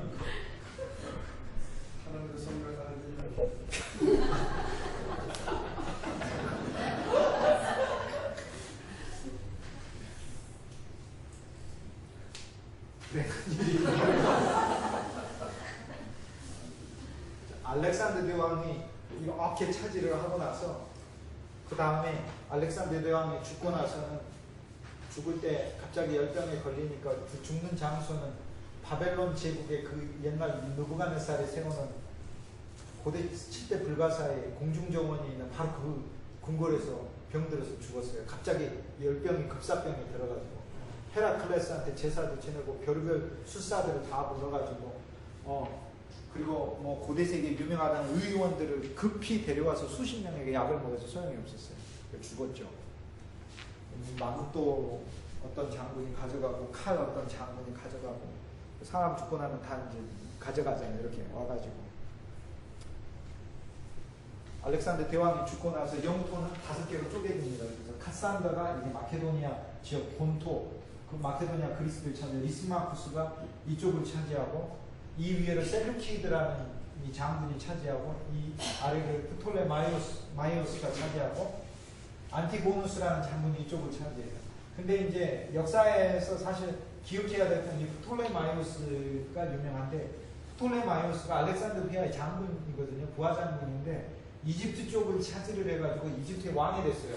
그러니까 갑자기 이집트 사람들은 이집트라는 말이 검다라는 뜻이에요. 그래서 검은 얼굴들의 사람인데 마케도니아 출신의 장군이 얼굴 흰 장군이 와가지고 지배 왕조가 되는 거예요. 그래서 이때로부터 프톨레마이오스 왕조가 들어서면서 그 소위 유명한 신왕국이 끝나버립니다.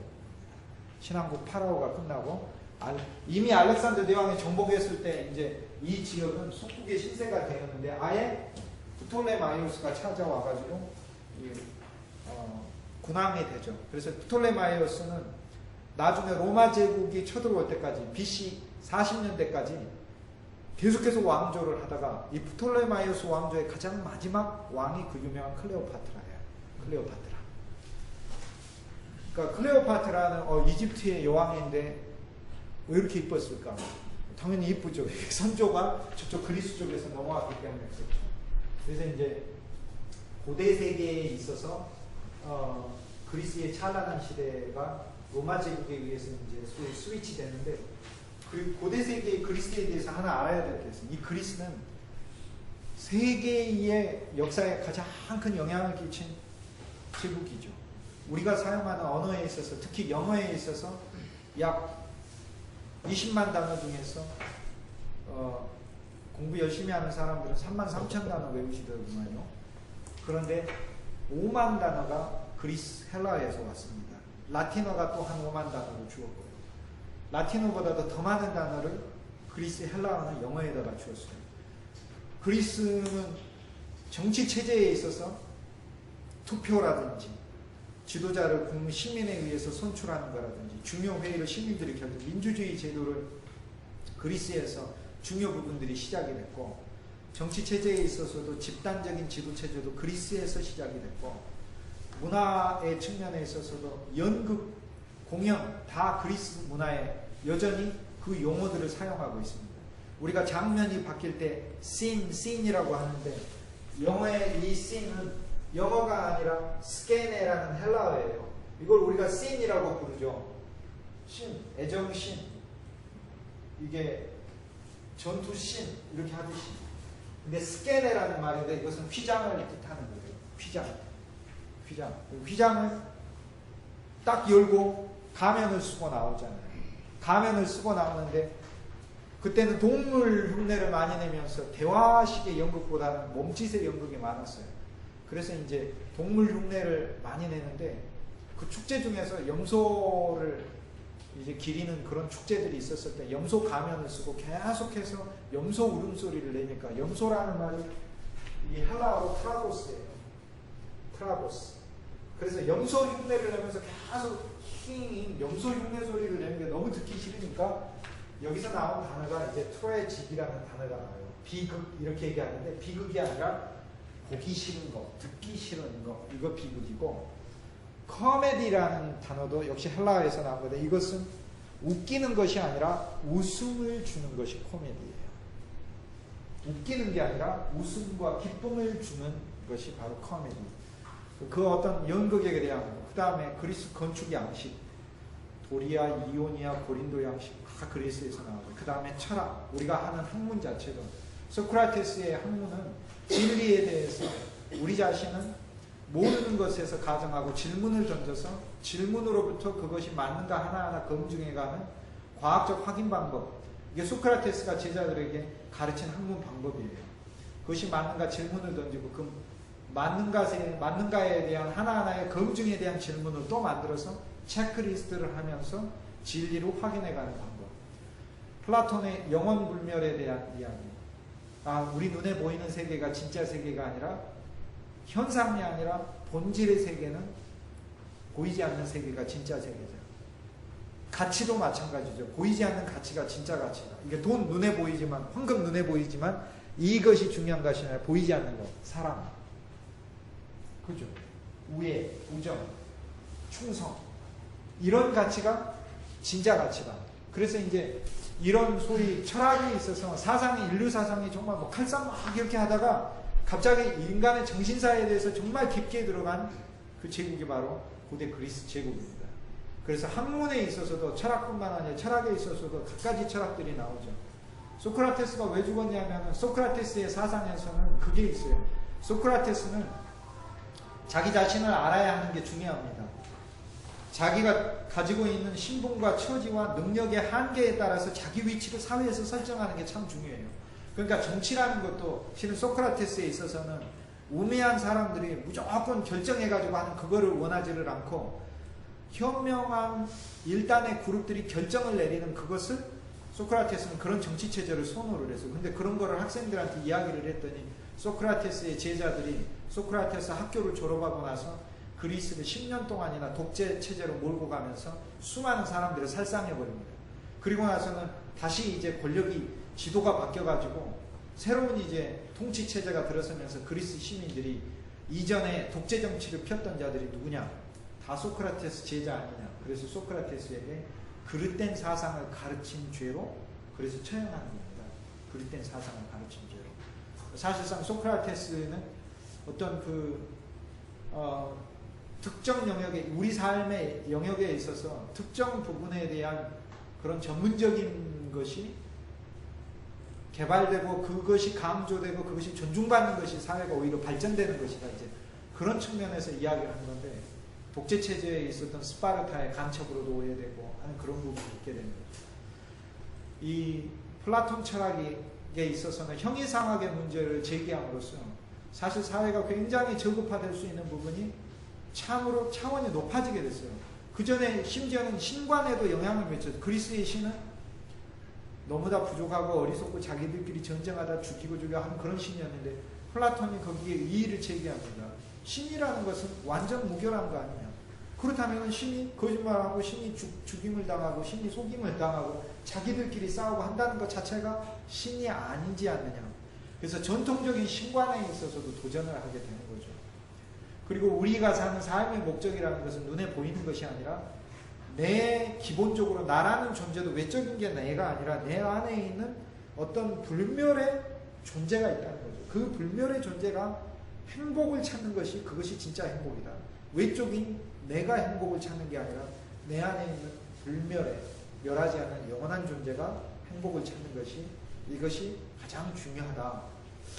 그 고대 세계에서 이제 그 정도까지 깊이 있게 생각한 사람들이 없었어요. 사실 학문적으로 실용적으로 뭐 과학이나 건축에서 이런 거 깊게 생각한 사람이 있었으나 인간 삶의 본질에 있어서 의미와 존재와 또 진리와 그것을 행복에까지 연결시켜서 생각한 사람은 소크라테스가 시초이고 그리고 플라톤과 아리스토텔레스가 사실상 그 절정에 이르게 됩니다. 그래서 이 일면에 있어서 플라톤의 사상은 인류에게 참으로 지대한 영향을 미치는데 일단 사회에 있어서 어떤 영향을 미치느냐. 우리는 보이지 않는 일을 보이는 일보다 훨씬 더 중요하게 생각합니다. 보이지 않는 일. 사실 사회에서도 이렇게 보면은 특별히 하는 일도 없는데 도장 몇 번 찍어주고 돈 많이 받는 사람들이 있어요. 그리고 그 일을 높게 봅니다. 이게 다 이제 소크라테스의 어떤 그 기본적으로 세계에서 주었던 보이지 않는 것에 대한 형이상학적인 것에 대한 그 더 우월한 가치를 두는 것에 있는 거죠. 이게 이제 부정적으로 나가게 되면 눈에 보이는 가치들을 너무 세속적인 걸로 여겨버리게 돼서 차별이 오게 되고 그 다음 눈에 보이는 것에 대한 중요성을 안 갖게 되니까 어떤 그 근거가 없이 붕 뜬 삶이 될 수가 있는 거죠. 그러나 또 일면에 있어서 소크라테스는 모든 인간들이 그냥 눈에 보이는 그것이 최고인 줄 알고 사는 것에서 우리의 진짜 행복은 외적으로 보이는 것에 있는 것이 아니라 정말 보이지 않는 실제가 있다. 이제 이런 것이 이제 정말로 고대 그리스 철학자들에게도 주입이 되니까 사실상의 어떤 신분이 높아지는 게 행복이 아니라 내가 어떤 참다운 인생의 가치를 찾는 것이 그것은 신분이 높아지는 것보다 더 훨씬 더 고귀한 것이다. 그것은 내가 어떤 외적으로 많은 돈을 버는 것보다 내 안에 있는 내 영혼이 즐거워할 수 있는 영혼의 음식을 먹는 것 하나가 훨씬 더 나에게는 돈을 번 것 이상으로 기쁜 것이다. 이제 그런 어떤 가치관의 변화들이 오게 되죠. 이것이 이제 기독교에 영향을 주면서는 우리 기독교 신앙에 눈에 보이는 외적인 세계보다는 보이지 않는 하나님의 나라가 우리에게 더 중요하다. 이렇게 자연스럽게 연결이 됩니다. 그래서 이제 플라톤 사상은 전 세계의 여러 영역에 있어서 그 사상의 어떤 중요한 어떤 근간이 되는 것을 이제 주고 있죠. 여기서 이제 우리가 플라톤 철학의 이원론이다 그렇게 부르는 게 두 개로 분리해서 육적인 거, 소위 스피리추얼하고 영적이고 정신적이고 형이상학적인 거 이것을 구분하는 것을 이야기하는 거예요.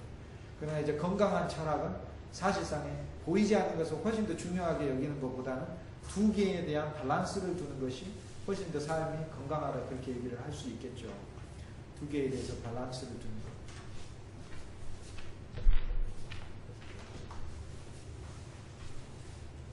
로마 제국은 조그만 도시 로마에서 탄생이 되는데 로마는 다른 지역을 정복할 때마다 정복민들을 군인으로 삼습니다. 옛날 아시리아 제국처럼 무식하게 다 죽여버리고 그러지 않습니다.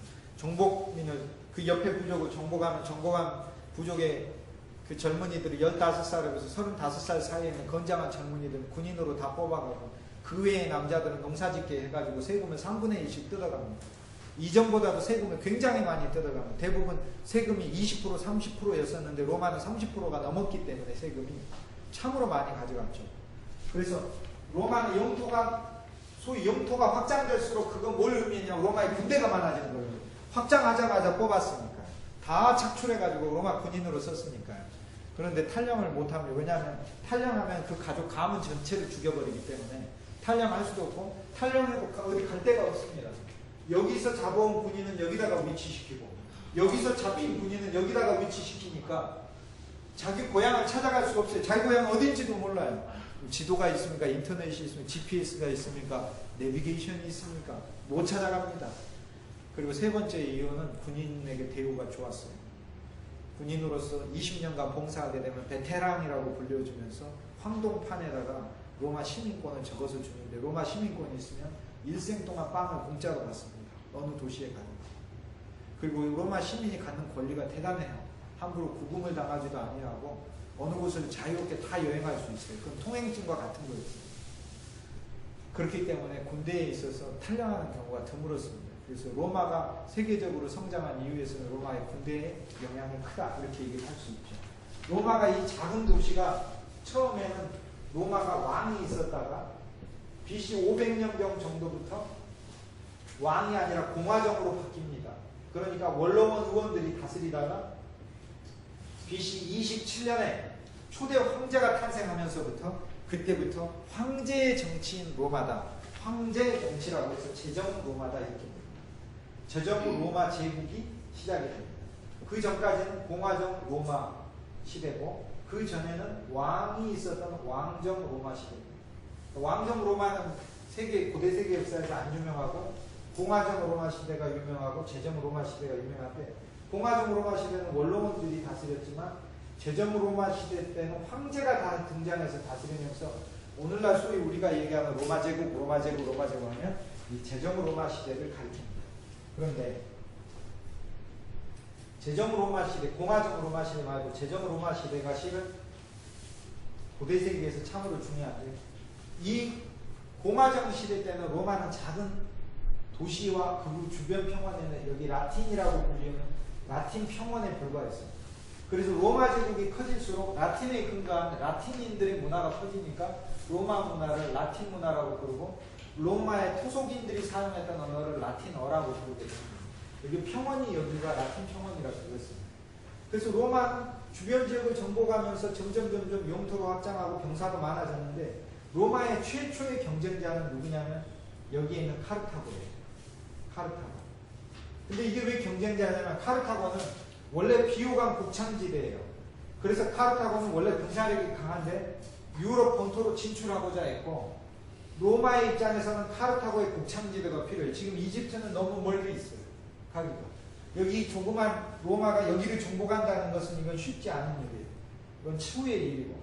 그래서 카르타고를 예수님 탄생하신 250년 전에, BC 250년, 여기 프톨레마이오스에 다스리고 있을 때 로마는 카르타고하고 전쟁을 벌이는데, 그것이 그 유명한 로마와 카르타고의 포에니 전쟁이다. 포에니라는 말이 이쪽에 북아프리카의 말로 페니키아 전쟁이다 그러는데, 페니키아는 원래 이 지역인데 이 지역 사람들이 이주해가지고 아프리카 말로 페니키아를 포에니라고 하니까 이걸 포에니 전쟁이다 이렇게 불러요.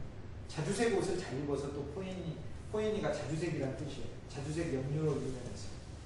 그런데 그거보다 더 유명한 건 이 카르타고와 로마는 4번 전투를 벌이는데, 세 번째 전투에서 가장 유명한 장군이 세계 역사의 한니발이 바로 카르타고의 장군입니다. 그래서 예수님 탄생하신 200년 전에 한니발이 지휘하는 카르타고군과 스키피오가 지휘하는 로마의 군대가 충돌을 하게 되죠. 근데 처음에 충돌은 카르타고는 이쪽으로 지브랄타 해부 스페인에서 피레네 산맥에서 건너서 알프스 산맥 아래로 코끼리들까지 수십 마리 몰고 이렇게 내려갔는데, 로마의 방법은 한니발이 없는 카르타고를 공격하라. 그래서 이 한니발 너희는 우리 로마를 다 죽이라. 우리 로마군은 한니발이 없는 너희 카르타고를 다 죽이게. 그러니까 맞불 작전을 놨어요. 그런데 로마의 원로원들은 죽을 각오가 돼 있었어요. 그런데 카르타고의 원로원들은 그렇지 않았어요. 그래서 한니발을 소환해 버립니다. 그래서 한니발이 로마 입성을 앞두고 되돌아가게 되는 거죠. 그리고는 소위 이 카르타고 이 땅에서 스키피오 장군과 전투가 벌어지는데, 그것이 바로 그 유명한 이제 자마라는 평원에서 벌어진 자마 전투입니다. 제가 이제 자마라는 평원에를 이제 아는 분이랑 한번 가봤어요. 그 자마를 가려면 이제 비행기를 타고 튀니지에서 내려야 됩니다. 이게 저기 로마에서 비행기를 갈아타고 이렇게 시실리 섬이 여기 있는데 이게 갈아타고 이게 튀니지입니다. 튀니지의 수도가 투니스예요. 투니스 수도에 내려가지고 거기서 차를 대절해가지고 4시간 동안 이게 내려가면 자마라는 평원이 나와요. 거기 이제 한니발하고 스키피어하고 싸우는 거 그거 보러 갔는데 그런 거 하지 말았어야 되는데 아무것도 없더라고요. 텅 빈 들판만 있고 아무것도 없더라고요. 유적도 없고. 그래서 그 이틀을 공쳤는데 비싼 돈 들여가지고 누가 텅 빈 들판 가가지고 제가 그게 무슨 황진이 무덤 보는 임재도 아니고 시조를 풀 수도 없고 청초 우거진 고래 자는다 누웠는다 백골은 어디 가고 홍합만 누웠는다 잠들어 고날이 없으니 그릇으로 안 돌아 그 한니발만 그냥 여기가 한니발하고 싸우는 곳이고 아니 그 가이드도 없다고 얘기하고 아무것도 없어요 뭐하러 가 이렇게 얘기를 해야지 차 타고 4시간 동안 갔는데 그냥 내리라든지 들판이라도 여기래요 여기래 봤더니 그냥 풀밭이에요 아무것도 없는 풀밭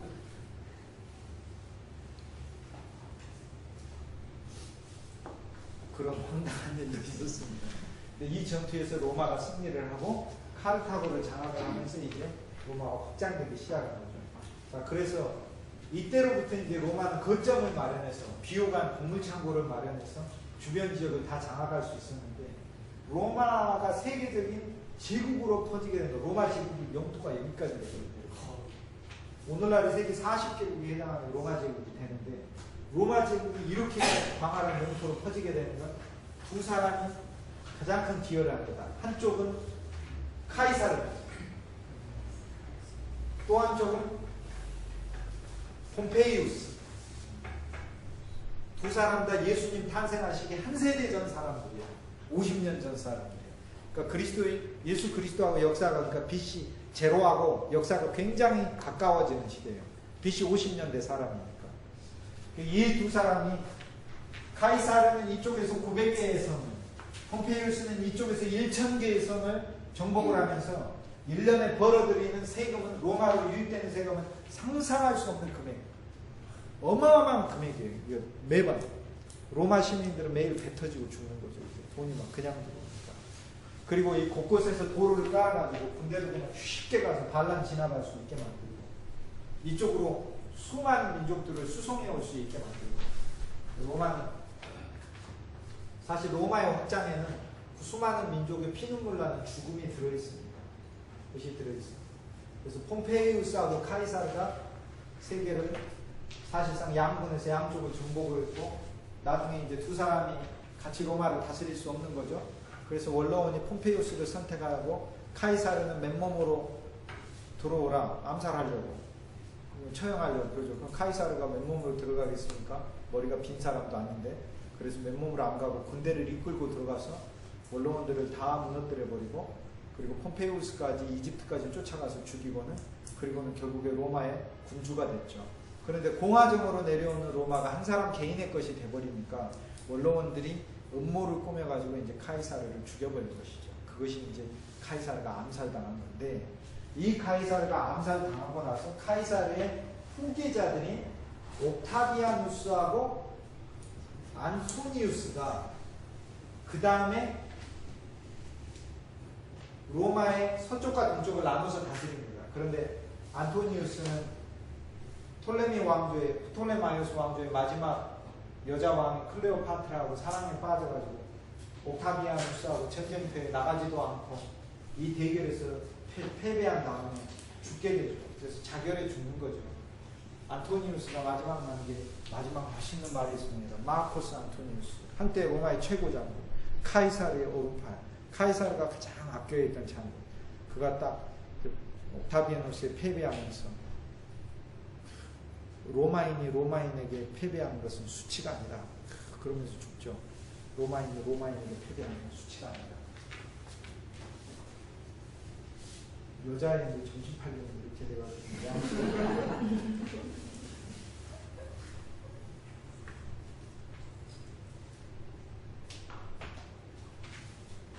이 이 옥타비아누스가 황제가 됐는데 옥타비아누스가 이름이고 원로원은 옥타비아누스에게 칭호를 헌사합니다. 그게 아우구스투스예요. 그래서 아우구스투스는 이때부터 황제라는 이름의 칭호가 됩니다. 그래서 아우구스투스는 옥타비아누스의 이름처럼 사용되면서 이후의 황제들의 칭호로 사용이 돼요. 그러니까 이후도 황제가 나는 아우구스투스다 이렇게 얘기를 하는 거예요. 그런데 처음 아우구스투스는 옥타비아누스입니다. 그래서 옥타비아누스는 전체를 다 다스리게 됩니다. 옥타비아누스. 이 옥타비아누스가 BC 27년에서 AD 14년까지 42년 동안 통치를 하게 되는데 그의 시대 때 예수 그리스도가 탄생하게 됩니다. 그래서 누가복음이라는 성경에 보면은 옥타비아누스가 즉 카이사르의 아우구스투스, 카이사르란 이름을 빌렸었어요. 자기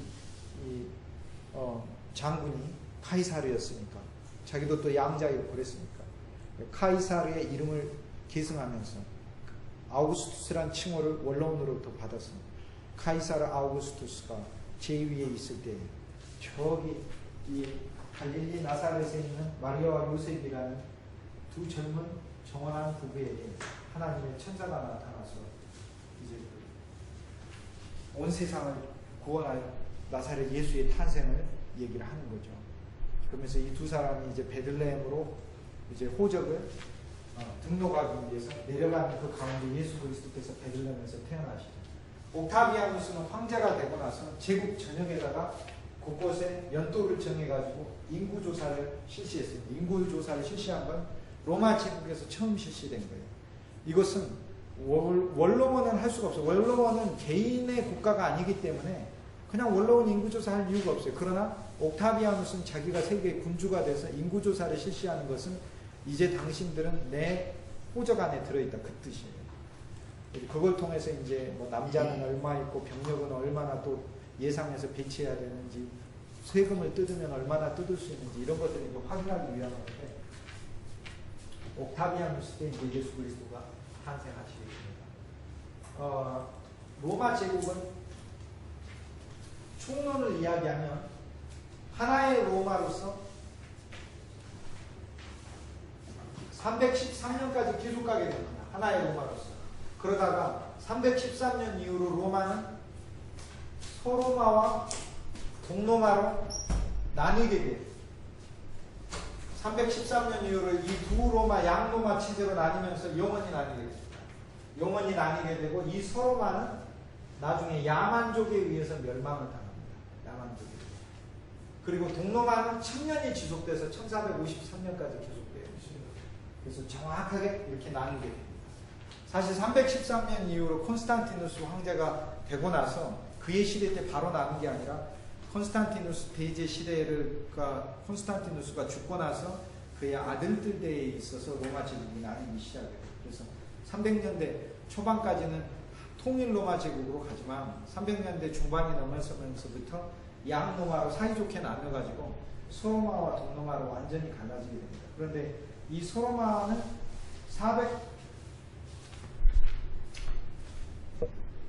476년에 AD 476년에 야만족에게 멸망을 당하고 동로마는 오늘날의 이스탄불, 옛날에는 콘스탄티노플, 그전에는 비잔티움이라고 불리는 이 흑해에 위치한 이 수도를 중심으로 해서 1000년을 지속을 해요. 1453년.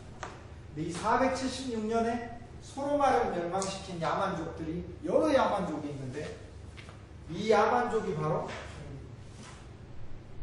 앵글이 찾아와가지고 저기를 차지하고 프랑크가 찾아와가지고 여기를 차지하고 게르만족이 침투를 해가지고 여기를 차지하고 훈족이 쳐들어와서 이 중부를 차지하고 고트족이 찾아와서 이쪽 스페인 쪽을 차지합니다.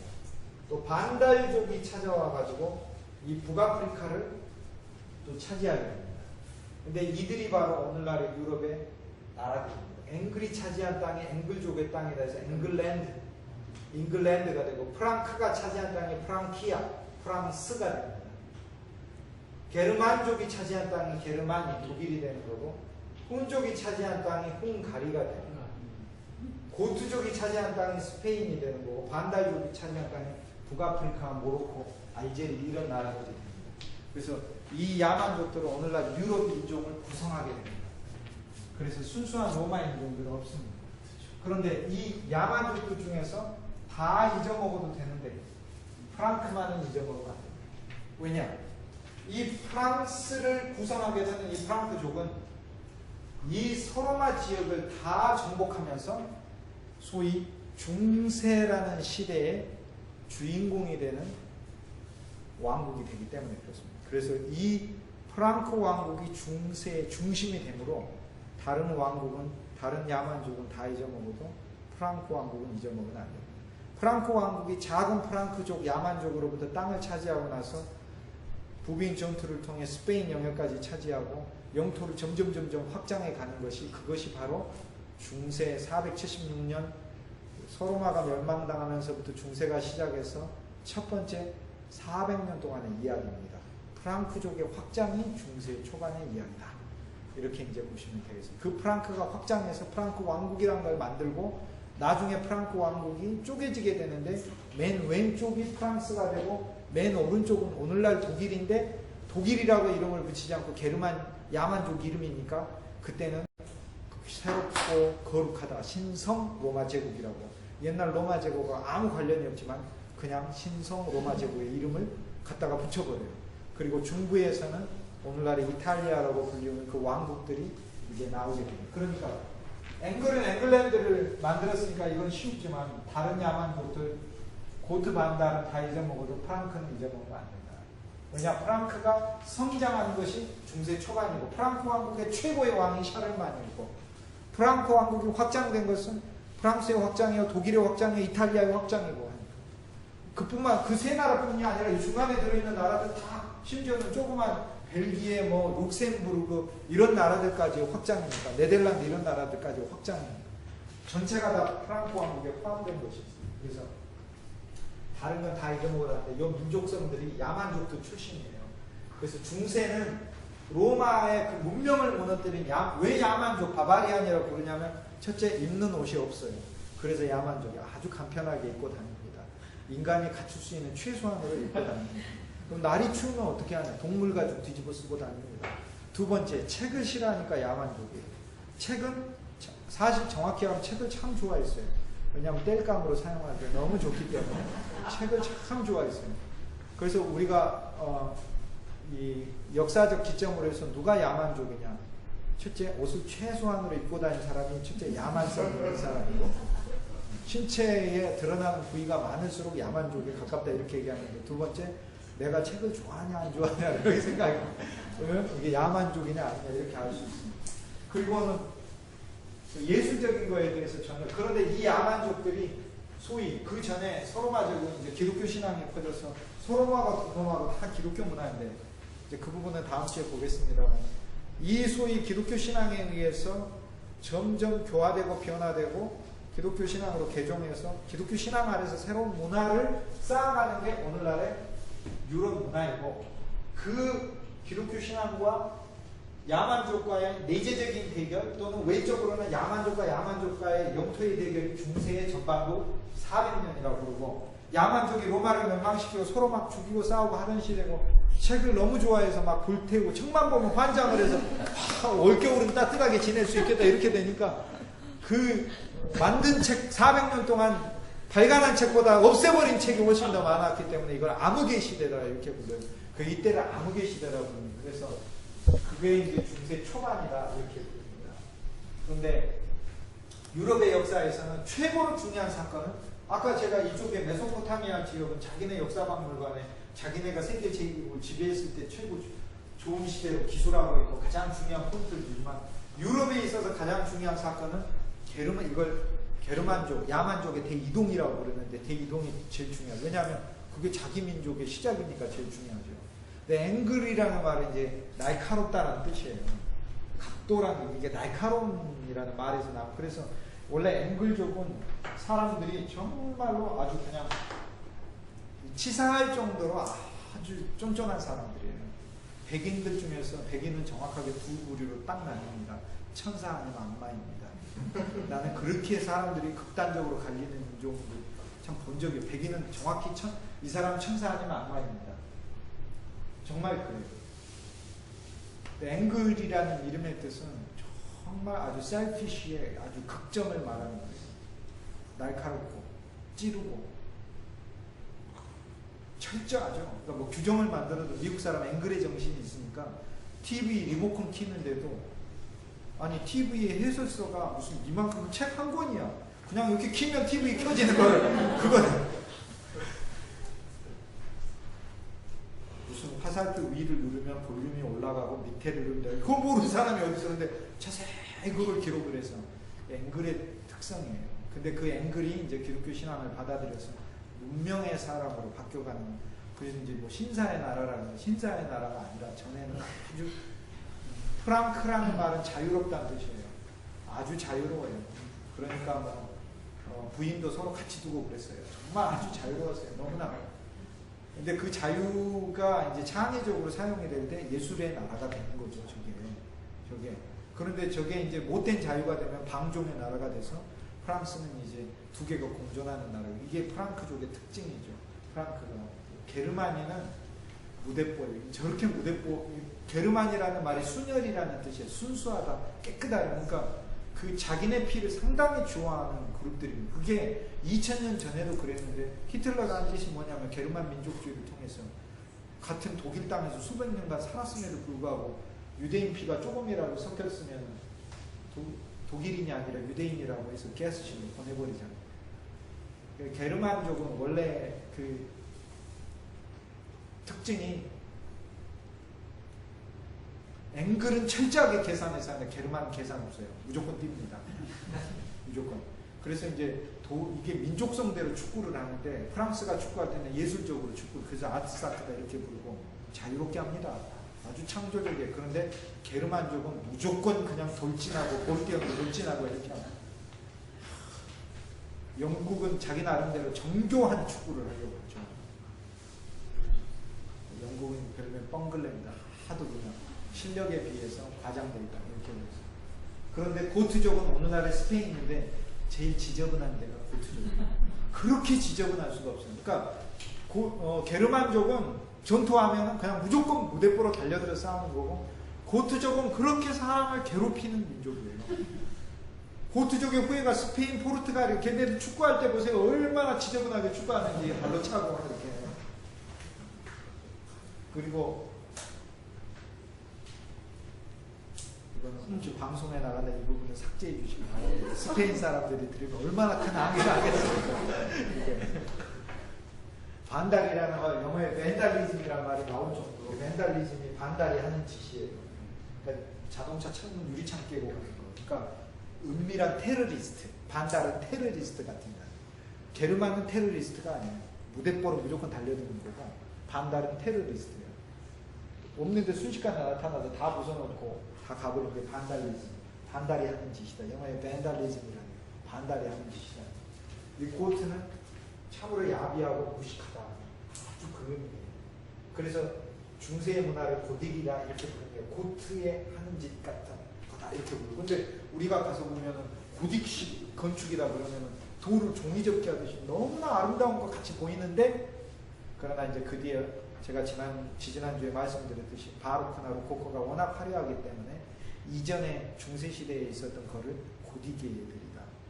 아주 좀 무식하네. 이렇게 이제 얘기를 한 거죠. 우리 눈으로 무식한 게 아니라 너무 화려한 건데. 워낙 예술적인 감각이 깊으니까 그런 거죠.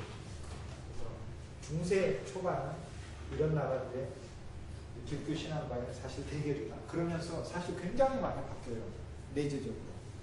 정말로 많이 바뀝니다. 켈트족도 소로마에 있었던 종족 중에 하나인데, 이 켈트족도 바로 야만족, 싸움자라는 야만족 중에 하나였습니다. 근데 이제 켈트족은 주로 남들을 죽이고 공격하는 것보다 사람 잡아가지고 노예로 사용하고 하는 그런 짓들을 많이 했죠.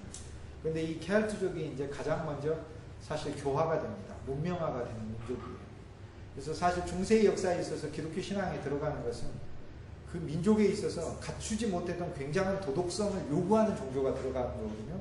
그리고 그뿐만 아니라 책하고는 아무 상관없는 것이 기독교라는 건 성경을 제일 중요시 여기는 거고, 문자를 중요시 여기는 거니까 할 수 없이 학문의 발전이 이루어지게 돼요.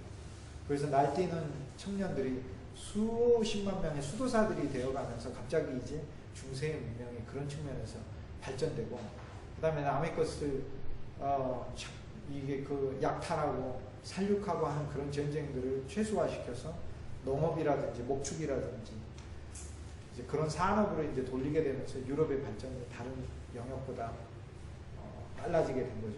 그래서 이제 그리고 고대 세계에 있어서 오늘까지 저희들이 유럽의 역사를 이렇게 보면 세계 어느 지역보다도 먼저 발전될 수 있었던 것에는 바로 사실 처음 시작은 세계 어느 지역보다도 가장 미개하게 시작했으나 그러나 기독교 신앙이 바꿔놓은 부분이 가장 지대한 요인이었다. 그렇게밖에 역사에서는 평할 수밖에 없습니다. 그건 제 얘기가 아니고 세계 역사책에 공통적으로 나오는 이야기들입니다. 그러니까 여러분이 세계사 배울 때도 중세 유럽사 배우게 되면은 다 기독교 왕국들에 대해서 배우게 되고 뭐 교황에 대해서 교회에 대해서 이런 얘기들을 어쩔 수 없이 배우게 되는 것이 사실상의 그 이면에서는 이야기들을 숨겨놓고 있는데 실제 하고 싶은 이야기는 뭐냐면 이런 야만족들이 사실상 문명 아래서 또 신앙과 종교 아래서 또 진리 안에서 자신들의 정체성을 찾아가면서 정상적인 국가로서도 기능하고 이 사회 속에서도 문명에 기여할 수 있는 그런 부분들을 만들어 나간 것이 이제 중세 역사다 이렇게 얘기할 수 있습니다. 오늘은 이제 세계 역사의 전체 프레임을 넣는데 요약하면 고대 세계에 있어서 제국들의 순서는 머릿속에 암기하고 계셔야 돼요. 그래서 아시리아가 있었고 바벨론이 있었고 페르시아가 나왔고 페르시아는 이란이고 이 페르시아는 그리스에 덤볐다가 패배를 하고 그 다음에는 그리스가 복수를 해서 헬라 제국을 만들었고 이번에는 세계의 지도가 바뀌어가지고 알렉산더가 죽고 나서 5명의 장군들이 다스렸으나 로마가 영역을 확장을 했습니다. 카이사르와 폼페우스가 세계를 정복한 다음 카이사르가 독주를 했으나 카이사르는 황제가 아니었어요. 그래서 카이사르는 죽어버리고 그의 부하장군이었던 아우구스투스가 옥타비아누스가 세계를 지배하게 됐는데 옥타비아누스는 원로원으로부터 아우구스투스 칭호를 받았다. 근데 아직도 우리는요 카이사르하고 옥타비아누스 치하에 있습니다. 그때 로마의 달력은 10개월이었어요. 겨울은 달력을 안 뒀습니다. 그냥 겨울이라고 불렀어요. 윈터, 눈 오는 때다 이렇게 불렀어요. 그런데 가장 달의 중심에다가 나의 아버지와 다름없는 카이사르의 이름을 넣어라. 줄리우스, 줄라이를 넣고 그 다음 내 이름을 넣어라. 아우구스투스, 어거스트를 넣어서 줄라이와 어거스트 7월과 8월이 한 12월에 가장 중심을 위치시켜가지고 그 이름을 쓰게 했어요. 그래서 아직도 우리는 그 외적인 면에서는 그들의 이제 통치를 받고 있는 거다 이렇게 얘기를 할 수 있습니다. 바로 그 시대 때 그리스도 예수는 탄생하셨다. 그런데 그리스도 예수의 복음은 그동안 세상이 감당할 수 없는 그런 메시지를 가지고 태어나셨다. 근데 그 메시지들이 사실은 로마를 정복하고 그리고는 이제 세계에 퍼지게 되죠. 로마는 서로마와 동로마로 나중에 나뉘게 되는데 컨스탄티누스 대제 300년대 초반에 컨스탄티누스 대제 이후로 나뉘게 돼서 한 번 나뉜 두 곳은 영원히 나뉘게 되고 서로마가 먼저 476년에 멸망당한다. 그러나 동로마는 1000년을 지속한다. 1453년 5월 25일 아침 새벽 5시 45분에 삼중 성벽 콘스탄티노플 성벽이 무너지면 멸망당하는데 왜 멸망당했느냐? 누가 멸망시켰느냐? 멸망의 이유는 무엇이냐? 뭐 그런 거는 다음 시간에 제가 약간 붙여가지고 그 부분에 대해서 말씀드릴 거고 동남아 쪽의 이야기는 이쪽은 오늘은 이제 소로마까지의 전체 프레임을 1000년까지 이제 했습니다. 그래서 소로마는 야만족이 쳐들어와서 차지를 하면서 오늘의 유럽의 영토를 만드는데 제일 중요한 건 프랑크 왕국입니다. 프랑크 왕국은 확장해서 프랑스가 되고 신성 로마 제국이 되고 신성 로마 제국이 독일과 오스트리아, 헝가리, 체코 이쪽을 포함한 영역이다. 그리고 그 아래 이탈리아까지 프랑크 왕국이 확장되었으나 나중에 분열되고 납니다. 이 프랑크 왕국이 기독교 왕국이어서 성장하는 만큼 기독교 신앙은 퍼지게 됐고 또 저기 들어온 모든 야만족들은 다 기독교 신앙을 받아들여요. 그래서 앵글도 기독교 신앙을 받아들여서 앵글족이 이제 사실상 교화되면서 문명에 있어서 많은 발전을 이루고 있습니다. 우리는 앵글족의 통치를 정신적인 면에서 받고 있습니다. 우리가 왜냐하면 앵글의 언어를 계속 배워야 되기 때문에 그렇습니다. 앵글의 언어는 대한민국에서도 제일 중요한 언어가 되어 있습니다. 앵글리시, 앵글의 말. 오늘은 여기까지 하도록 하겠습니다. 고생하셨습니다.